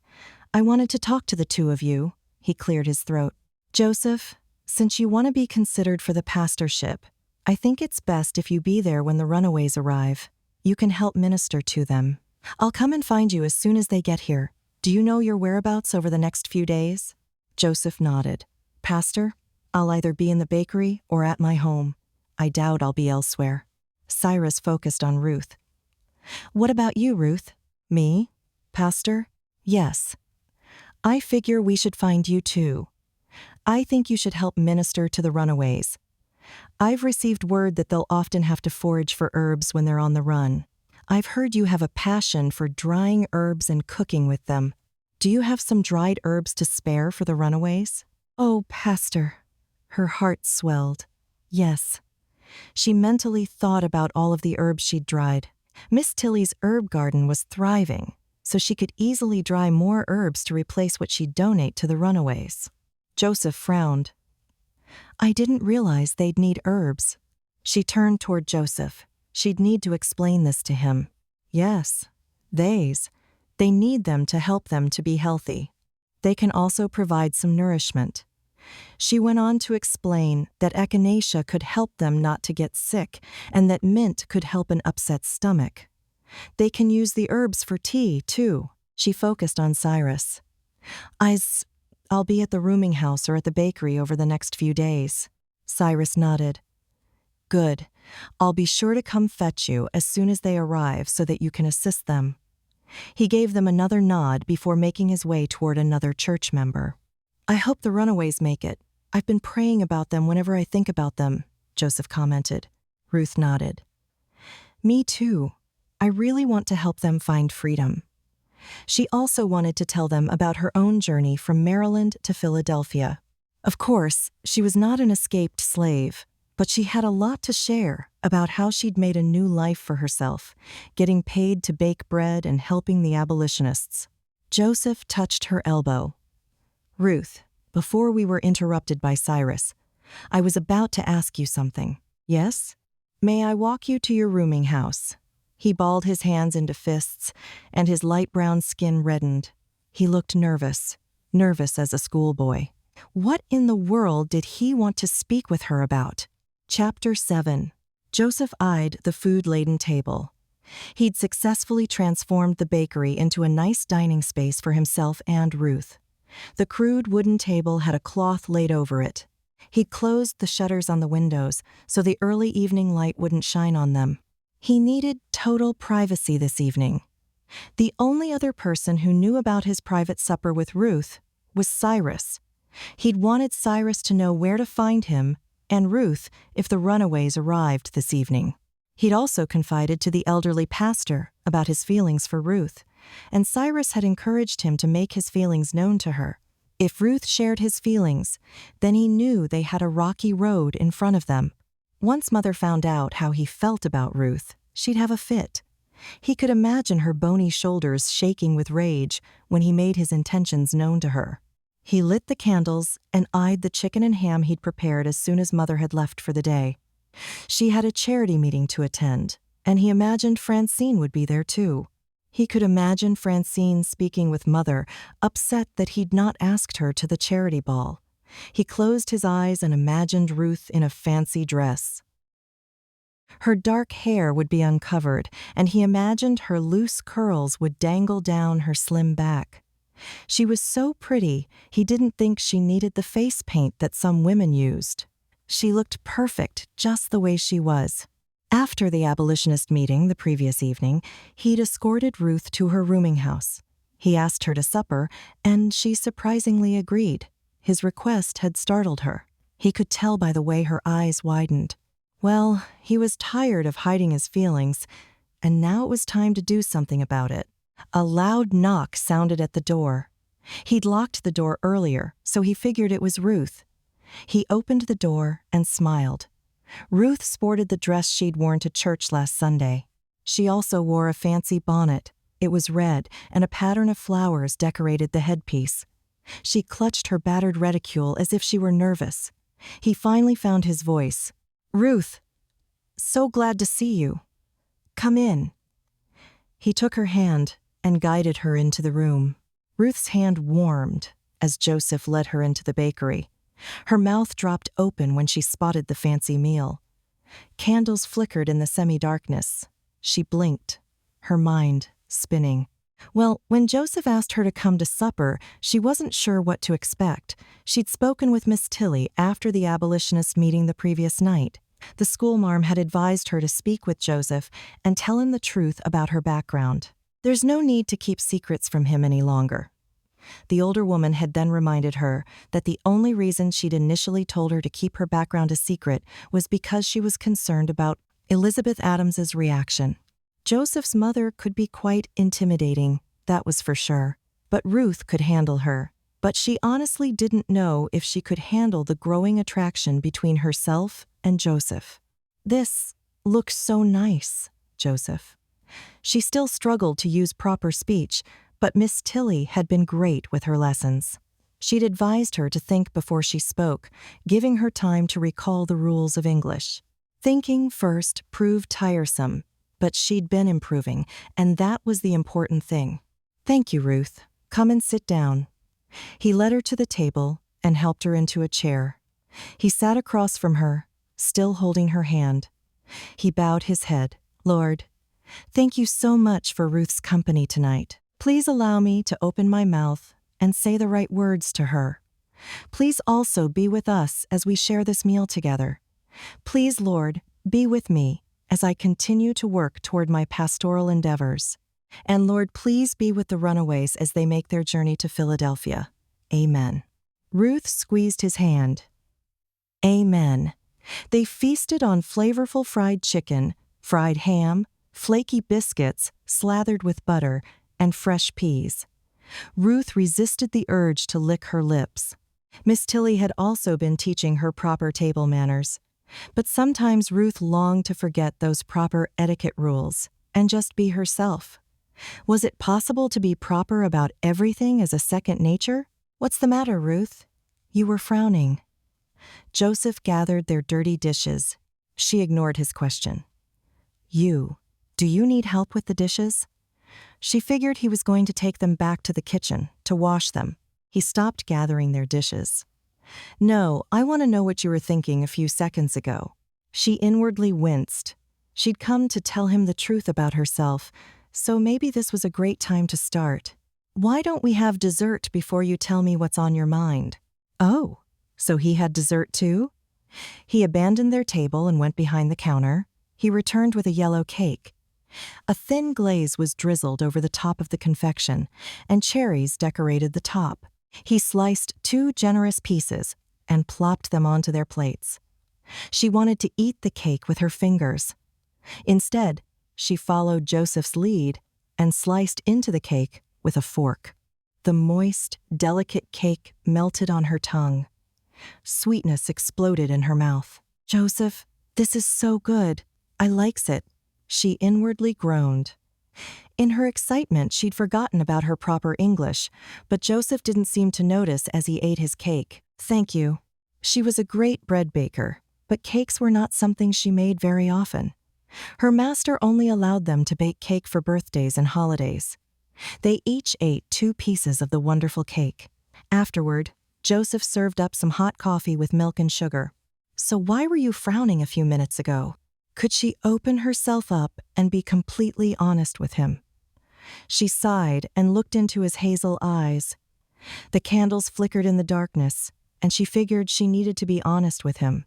Joseph had been kind to her. She realized she actually trusted him. She took a deep breath. I was thinking about the table manners Miss Tilly has been teaching me. Your food was so good, I wanted to eat it with my fingers. He laughed. The loud, wonderful sound filled the small bakery. His eyes twinkled as he looked at her. I understand. Mother still chastises me about eating fast, and I'm a grown man. Ruth nodded. He took her hand. So why has Miss Tilly been teaching you table manners? I wanted to learn to read, write, and speak proper. She's been teaching me table manners too. He raised his eyebrows. Thankfully, he didn't interrupt her. Joseph, I was a slave. My master set me free when he died. He squeezed her hand, as if encouraging her to continue. She told him all about her master's death and her journey from Maryland to Philadelphia with the help of the abolitionists. She mentioned how Cyrus helped her to find the job at the bakery, and she also told him about Thomas's untimely death. Joseph, I was in love with Thomas. I still am. I still dream about him.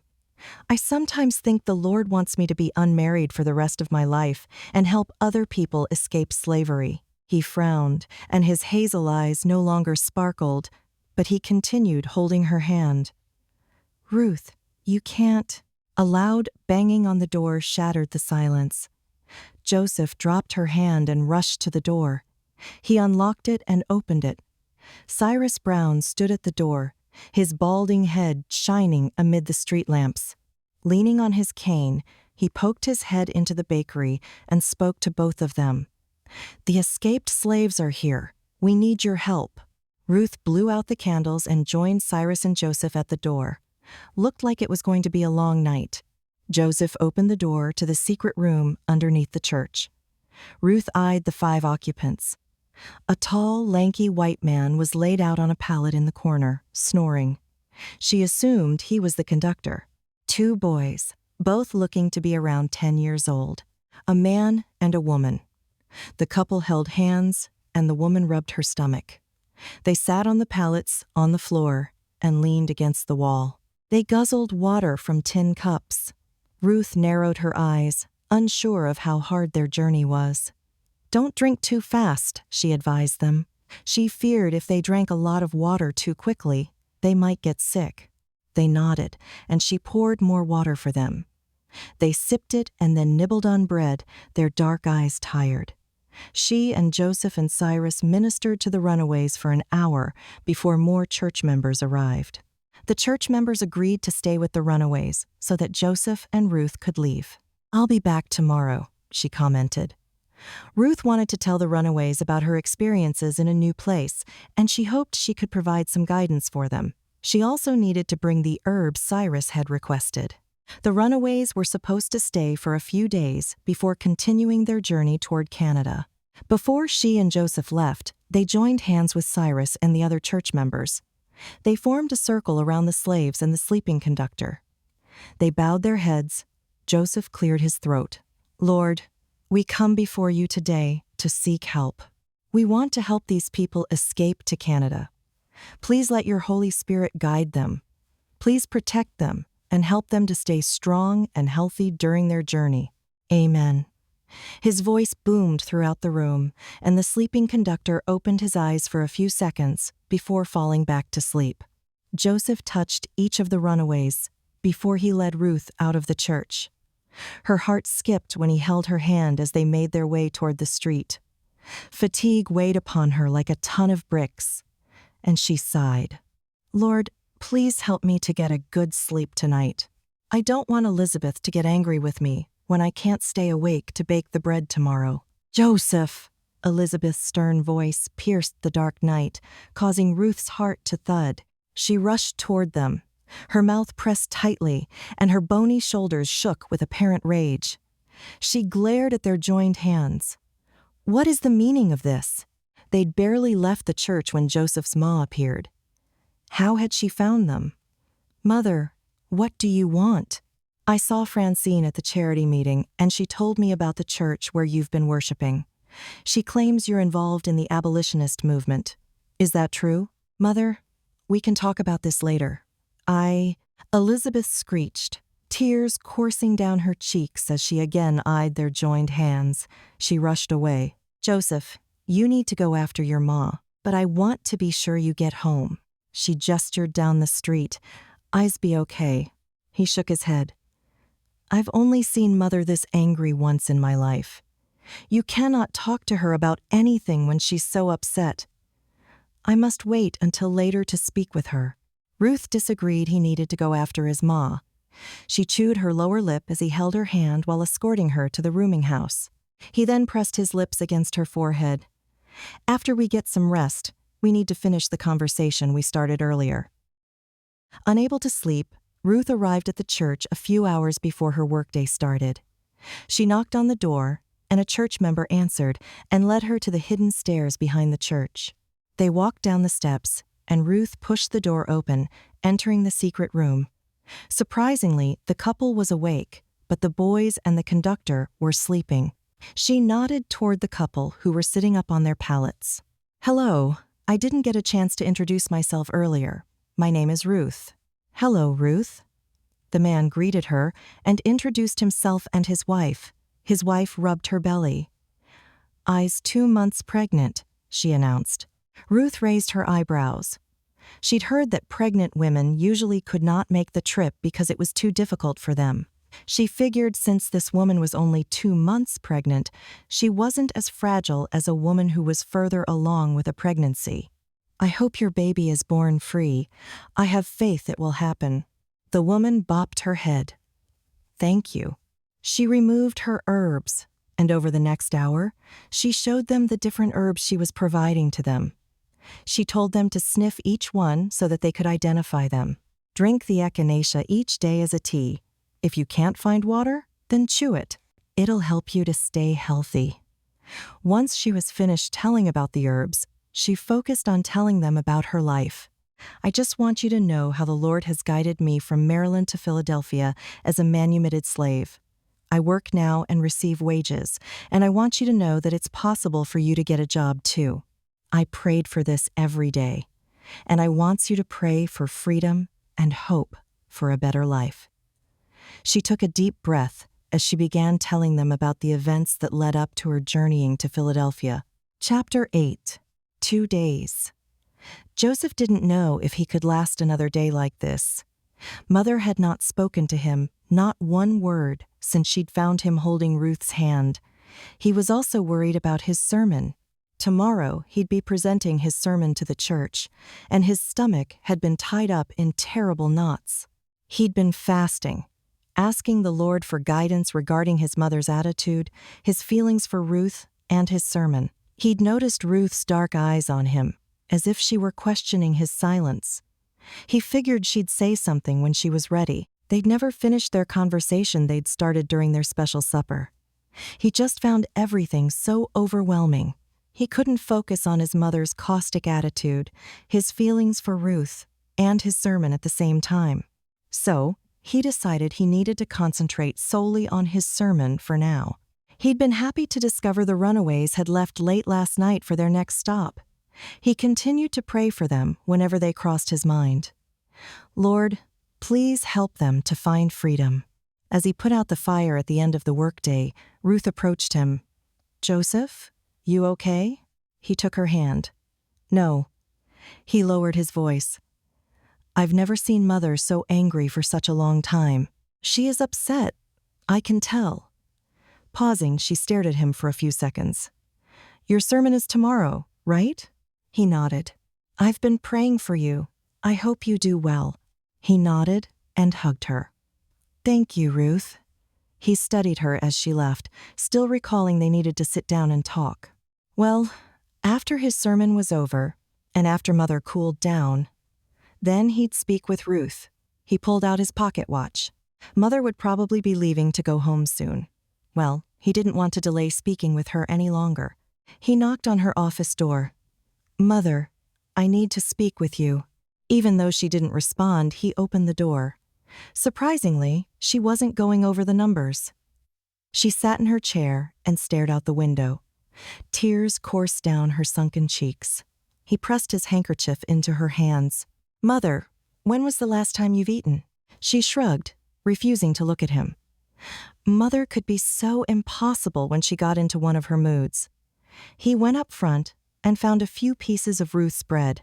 He buttered them and poured a large cup of water. He returned with the small meal. "Eat, Mother. Then we can speak about what's troubling you." She stared at the plate for a long time, almost as if she'd never seen a plate of bread before. She then bit into the bread and sipped the water. Once she'd finished eating, he closed the shutter on the window and sat on a chair in front of her. "Mother, my affections for Ruth should not upset you like this." "Affections?" She spat the word as if it left a bad taste in her mouth. "I saw you looking at that dreadful girl when she first came into our bakery. I never should have hired her. I'm firing her on Monday." His heart skipped, and he narrowed his eyes. "No, you aren't. Mother, I know how much you love money. Our coffers have greatly increased since Ruth's employ. Father would be ashamed of you right now." Her mouth dropped open. "Don't talk to me about your father. Mother, we must talk about Father. You've not been yourself since he died. You don't eat half the time. You cry every night. I know you miss Father, and you are sad. But don't let your sour attitude cloud your judgment." He closed his eyes. "Lord, help me to say the right words. Even if you were to fire Ruth, it won't solve anything. I'm going to ask Ruth to court me." "No." Her voice echoed in the small room. "Mother, is this what you want? To be alone? What do you mean?" "I hate working in our bakery. I'd be happier if I never baked another loaf of bread in my life." She pressed her bony hands together, sobbing. "Joseph, I want to be pastor at my new church." He then explained that Cyrus was retiring.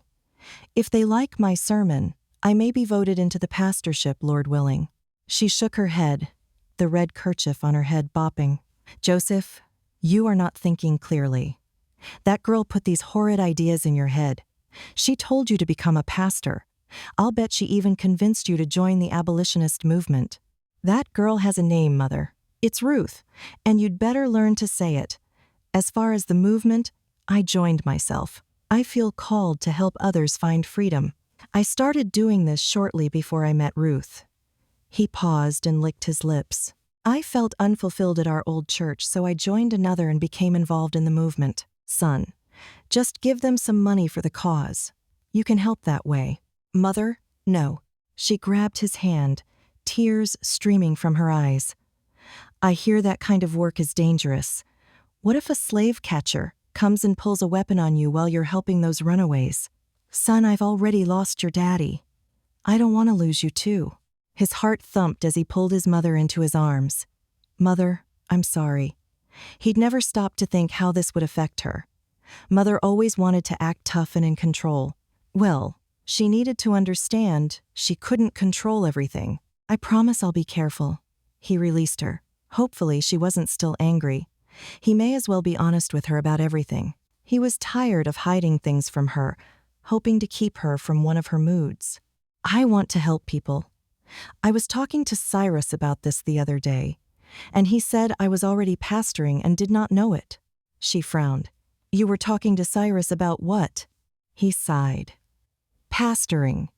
When you make your trips to the bank each week, I let some beggars into the bakery. I feed them, but I also talk to them about the Bible and salvation. Mother, they have questions, and I can't answer them all, but I want them to know that God is watching out for them. I want them to have faith. Can you understand that?" She gasped. "You've been letting homeless bums into our bakery. Do the customers see them?" She actually looked as if she were in pain and was about to cry again.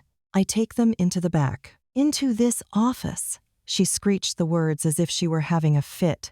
"No, Mother, into the room where we keep our extra supplies." Well, he didn't want to upset her further. He feared she might faint if she realized how much bread and milk he gave away each week. "Son, if I can't change your mind about the movement and pastoring, then please listen to my reasoning about Ruth. She'll never fit into our world. She's not the right woman for you. She's poor, and she talks like an uneducated slave. Because she was a slave." She cried again. "Oh my, she was a slave?" Her hands shook, and Joseph rushed to get her more water. "Mother, calm down. Don't make yourself sick with worry." She dropped the cup of water, and it spilled onto the floor. Joseph mopped up the mess with a towel. "Ruth's a manumitted slave. She's free now and is trying to make a fresh start. Your negative attitude toward her is not helpful. Ruth is a sweet, lovely, God-fearing girl, and you'd see that if you just give her a chance." It proved galling and embarrassing that his mother would not learn to accept Ruth. "But Joseph, what about Francine? She's more your type of girl. Just give her a chance. She's beautiful, rich, upper class." "Mother, I can't control my feelings. I don't love Francine." There was something about Francine that bothered him. He didn't trust her, and the thought of spending more time with her made him uneasy. "Oh, you love that dreadful girl, Ruth." He gritted his teeth. No way could he continue to speak with Mother when she was like this. Besides, he needed to go over his sermon a few more times before he spoke to the church tomorrow. He turned and left the office. Ruth sat in the front pew of the church. She'd gotten up early, wanting to make sure she got a seat in the front so that she could hear Joseph. Miss Tilly had still been eating breakfast when Ruth left for the church. Ruth had been too nervous to eat. She'd been up half the night, praying Joseph's sermon would make an impact on the congregation. She'd also spent the night thinking about their supper that had been interrupted right after the runaways arrived. Since they'd assisted the runaways, Joseph had been so quiet. He'd seemed like he had a lot on his mind, and she knew he had a lot to handle with his mother's moodiness as well as preparing his sermon. Miss Tilly had encouraged her to speak with Joseph tomorrow. If his sermon was well accepted by the congregation, then he might be in a better mood to talk. Heaven help her, she was still unsure about Joseph's feelings toward her. Sure, they'd shared a candlelit supper, but she still had Thomas on her mind. However, she finally admitted to herself that her thoughts of Thomas weren't as strong since she'd become involved with the abolitionist movement and had spent more time with Joseph. She found herself admiring Joseph so often, craving his company. Were these feelings about Joseph God's way of nudging her to see that she may not want to be alone for the rest of her life? The murmuring from the crowd snapped into her thoughts. She gazed around the sea of folks who were waiting to hear Joseph speak. She scanned the crowd and didn't spot Elizabeth. She hoped Joseph had finally told his mom about his pastoral endeavors. However, if he did tell his mother about his plans, she could imagine Elizabeth not supporting her son. She'd probably be distressed and refuse to hear Joseph preach. What a rough life, living with Elizabeth Adams. Ruth smiled when Joseph walked up to the podium. He looked so handsome in his brown suit and polished shoes. He clutched his black Bible in his large hands. He placed it on the podium and then looked directly into the audience. He looked directly at her. His hazel eyes sparkled as he gave her a small, nervous smile. "Good morning," he greeted them. "Good morning. Let's start with a word of prayer." He paused for a few seconds. "Lord, please be with me as I deliver the first sermon of my life. Please open up the ears of this congregation. Allow them to understand my words. Help them to find spiritual guidance from my sermon. Please, Lord, continue to be with the runaways as they travel to Canada. Please allow them to arrive safely at their destination. Amen." "Amen," the congregation murmured. "Most of you know that I'm a baker. I recently lost my father, and I run the bakery with my mother. Every day we bake bread, and that bread brings sustenance to all those who purchase it. They may eat it for breakfast, dinner, or supper. Well, after you eat that bread, you're going to get hungry again. But God's word is just like that bread, except it's bread from which we'll never grow hungry again." He lifted his Bible and flipped the pages. "Please turn with me to..." Ruth listened, transfixed by Joseph's strong, confident voice. He continued his moving sermon. Once he was finished, the entire congregation clapped. Ruth scanned the crowd, noticing some of the church members cried, their brown cheeks stained with salty tears. Joseph smiled before bowing his head and closing with another prayer. Ruth grinned. She ached to go up to the podium and tell Joseph just how proud she was that he'd written such a moving sermon. The congregation had barely started to leave when Francine strolled into the sanctuary. She wore a yellow dress, and her dark curls bounced against the fabric. "Joseph." She cooed his name as if she were a bird calling out to her mate. His light brown skin reddened as he turned toward Francine. The rest of the congregation stopped and stared. Francine proved a beautiful sight. She looked so glorious that Ruth could imagine the men aching to stare at her all day. "Joseph." She spoke his name again, and he appeared speechless as he patiently stood at the podium. Francine soon stood beside him. She then looked out at the audience, toying with his lapel. "You can't go without announcing our betrothal to your church." She then kissed him on the mouth. Ruth's heart sped up, and she rushed from the church. She heard Miss Tilly's voice over the drone of the audience, calling out to her, but she just couldn't stay. Tears of shame rushed down her face. Chapter 9. Joseph banged on the door. The door squeaked as it was swung open. Miss Tilly's eyes widened behind her spectacles. "Joseph, you were just here an hour ago." "Ruth still isn't here?" "No. I already told you if she showed up that I'd let her know you were here. But if Miss Tilly told Ruth he'd been here, that still wouldn't make things better." He needed to talk to her. He didn't want to wait until tomorrow when she showed up to work at the bakery. It had been 2 hours since Francine had pulled that terrible shenanigan. "Miss Tilly, you've known me for a long time. You know I am not engaged to Francine. That woman is nothing but trouble, and she fabricated that whole encounter this morning." He wouldn't be surprised if Mother had schemed with Francine too.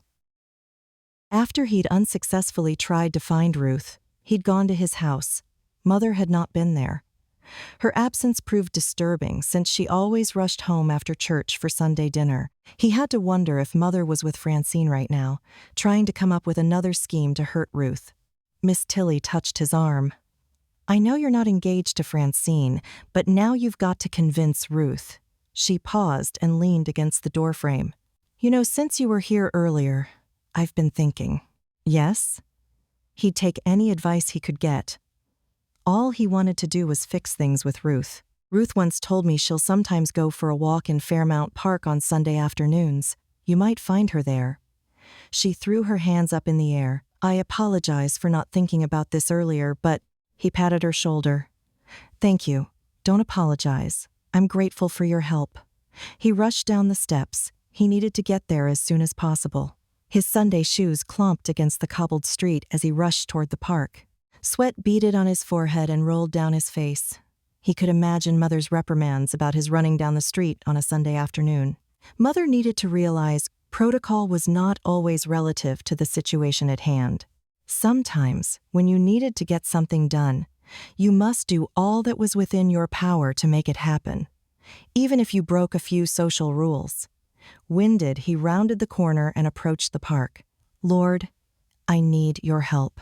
Please help Ruth to understand she doesn't need to live her life alone. Please, Lord, be with her as she listens to what I have to say." He rushed into the park. Flowers bloomed and the sun shone on the bright green grass. He slowed to a walk as soon as he spotted Ruth. She sat on a bench, staring up at the sky. The breeze blew, and the leaves of the maple tree danced in the warm spring breeze. He focused on Ruth, and she looked toward him. Their eyes locked like two pieces of a puzzle. "Ruth, please don't run away." Thankfully, she stayed right on the park bench. Good. Now all he needed to do was rectify everything. He approached the bench and noticed Ruth's red eyes and tear-stained cheeks. Well, looked like he had some explaining to do. Now they could continue the conversation they'd started days ago. Ruth eyed Joseph as he plopped onto the bench beside her. He'd obviously been running. Sweat clung to his face, and she noticed his strong, muscular arms beneath his sweaty shirt, his mouth mashed down as if he were angry. Well, he told her not to run away, so she wouldn't. She'd listen to his words. "Ruth, I'm sorry." He reached over as if he wanted to take her hand, but then he pulled his hand back. She figured he didn't want to make her angry. Well, she was mighty angry. So angry she didn't know what to say. "I'm not engaged to Francine. She kissed you." I didn't return her kiss. "I didn't even know she was coming to our church today. She worships at Mother's church." "I think Francine and Mother came up with a plan to make you upset." He touched her face. She sensed the aftermath of her tears had dried onto her skin, and she probably looked frightful. "Looks like they succeeded. Making you upset. I hate seeing you cry, Ruth." This whole conversation made no sense. "Why would your ma and Francine want to upset me?" He reached for her hand, and this time he took it. He cradled it in his large palm and kissed each of her fingers. "I like you, Ruth. When I made supper for you, I did that because I wanted to ask if I could court you. I never got around to asking because the escaped slaves arrived. Then Mother was in one of her moods. I told her I wanted to court you, and she got upset." He paused and took a deep breath. Joseph looked so tired and tormented. The circles beneath his eyes and the droop to his comely lips made her realize just how many troubles he carried on his broad shoulders. "Mother mentioned Francine would be a perfect mate for me. I got mad. I think Mother wanted to make me change my mind about Francine. That's why I believe she sent Francine to the church today, just to make you jealous." Goodness, he really wanted to court her? In spite of his mother's objections and his social standing, he still wanted to court her, a former slave? But could she really let Joseph court her? She liked him too, but she didn't know if she wanted to have anybody court her now or ever. "Joseph, I like you too." He grinned. "I'm glad to hear that, Ruth. But remember what I told you when we shared supper. You feel called to help people escape slavery. You don't want to be attached to anybody. You were in love with Thomas, and you still think about him. Well, that was a blessing. He was a man who listened. He'd heard all she'd revealed to him that day. She considered herself to be a strong, courageous woman, a woman who was destined to be alone, doing good for others. But she couldn't deny the feelings she'd developed for Joseph Adams over the last few weeks. "I don't know what to say. Would you like some time to think about it?" She nodded. She figured she'd be spending the next few days praying, hoping the Lord would see fit to show her what to do. The soft classical music drifted from the closed front door of Joseph's home. If memory served him correctly, it sounded like Mozart. He frowned as he slowly opened the door. He softly closed it and placed the anti-slavery notices he'd recently picked up from the printers on the hallway table. He then quietly followed the sound of the music. He spotted Mother in the sitting room, her back toward him, playing a flute. She finished playing the classical song. She sniffed. "I didn't realize you'd be home so soon." She placed the flute onto a nearby table and turned toward him. Her face was wet, but she no longer seemed angry. She just seemed sad, and her shoulders drooped. Looked like she was tired too. He slowly approached her. His mind stirred with so many questions. Confusion filled his soul as he dropped onto a chair beside her. He offered her his handkerchief. "Mother, you can play the flute?" In his entire life, he'd never known her to play anything. He didn't even realize she enjoyed music. She slowly nodded, wiping her face. "I used to play a long time ago, after I married your father and became involved with the bakery, and time just got away from me, I guess." Well, that didn't explain much. Why would getting married and having a baby make her want to stop playing the flute? He needed to understand what was going on with her. "Why are you playing now?" She shrugged. "I guess I'm just so sad about you not taking a liking to Francine. Everything I've been working so hard for is just ruined. Playing used to help me escape from my problems. Decided to try it again now, I guess." "Why do you say everything is ruined? I don't understand." "Son, when I married your father, well, we wanted to start a family." He nodded. He still had tons of questions he wanted to ask her, but sensed he needed to let her open up to him when she was ready. "You're not my firstborn. I had 2 other children before I had you." His heart stilled.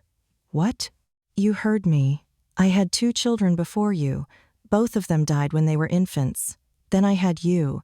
You were sick as a baby, but you survived. Son, I've always been so proud of you. You're charming, good-looking, compassionate, sometimes too compassionate. Before your father died, I promised him I'd help you find the perfect wife. Both of us felt Francine would be a perfect match." "Mother, I've explained." She touched his hand.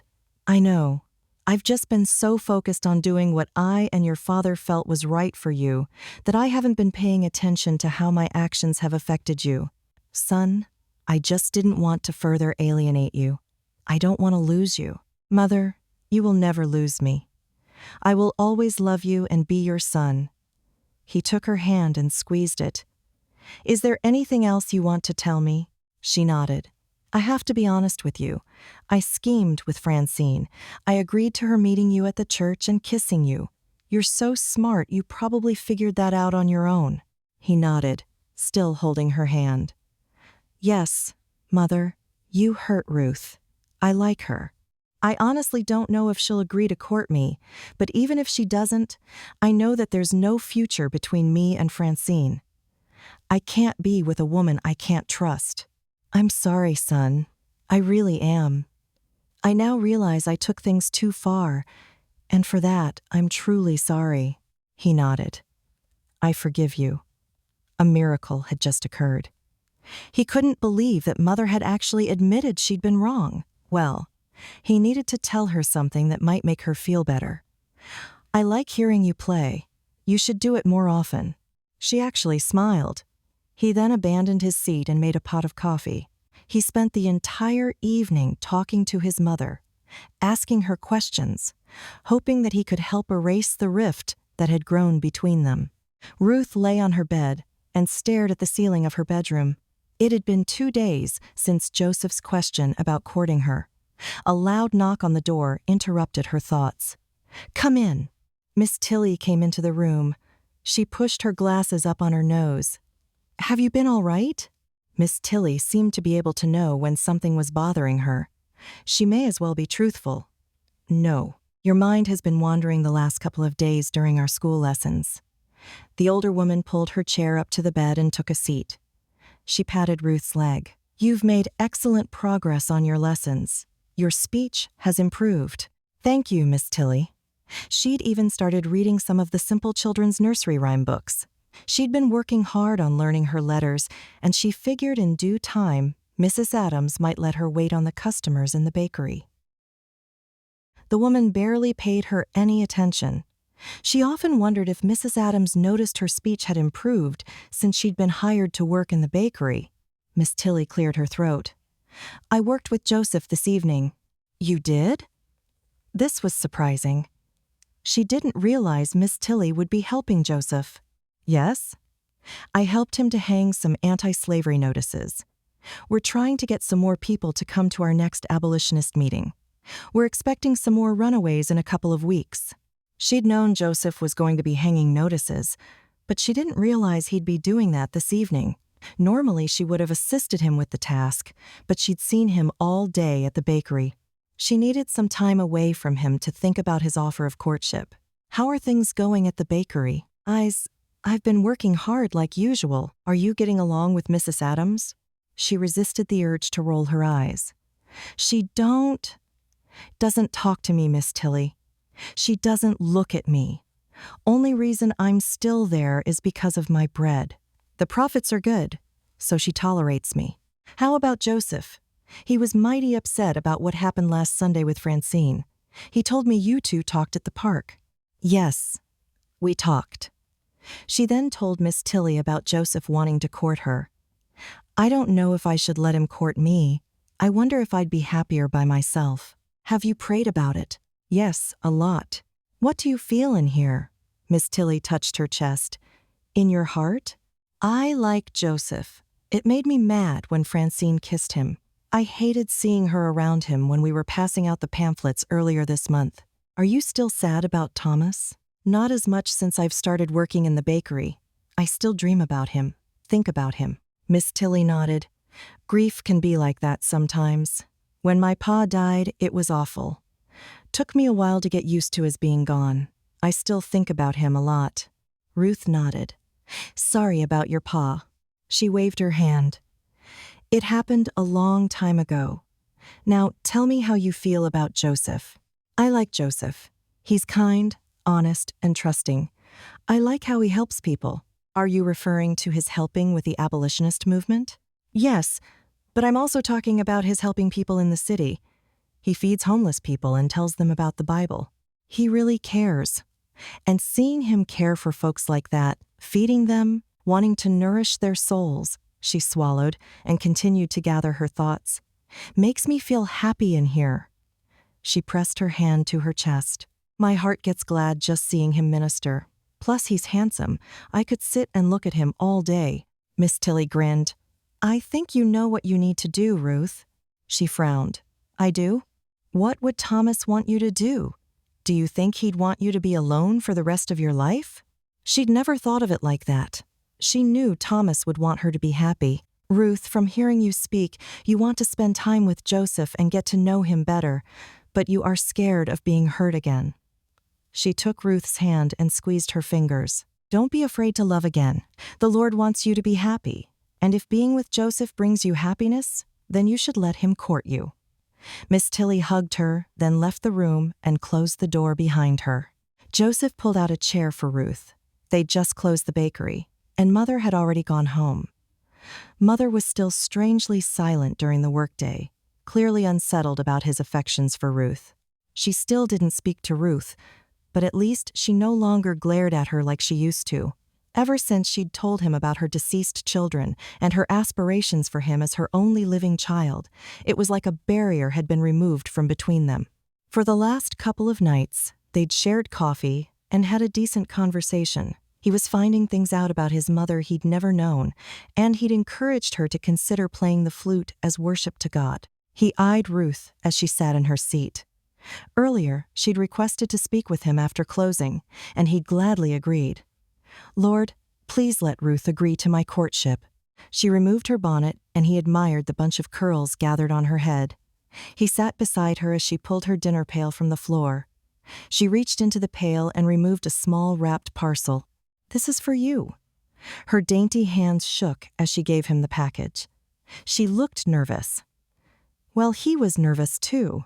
He studied the package before untying the knotted twine. 2 heart-shaped sugar cookies were nestled within the folds of paper. "You baked these for me?" She nodded. I like you, Joseph. I baked these for you to let you know that my answer is yes. I want you to court me." He grinned and pulled Ruth into his arms. She smelled like vanilla and cinnamon. He took her soft, dainty hand and squeezed her fingers. He bit into the thin confection, and the taste of sugar and vanilla exploded in his mouth with delicate sweetness.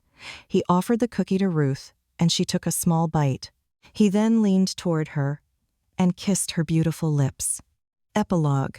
1 year later, Joseph strolled to the podium, holding his Bible. He relished his role as pastor of his church.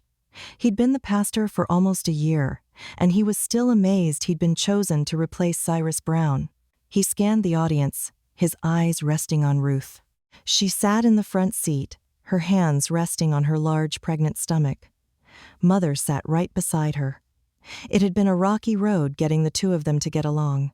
After he'd asked Ruth for courtship, they'd spent time together for a month before Cyrus Brown married them. Mother had attended their wedding, and she openly admitted to him beforehand that it was still hard for her to accept Ruth into their lives, but she was willing to try.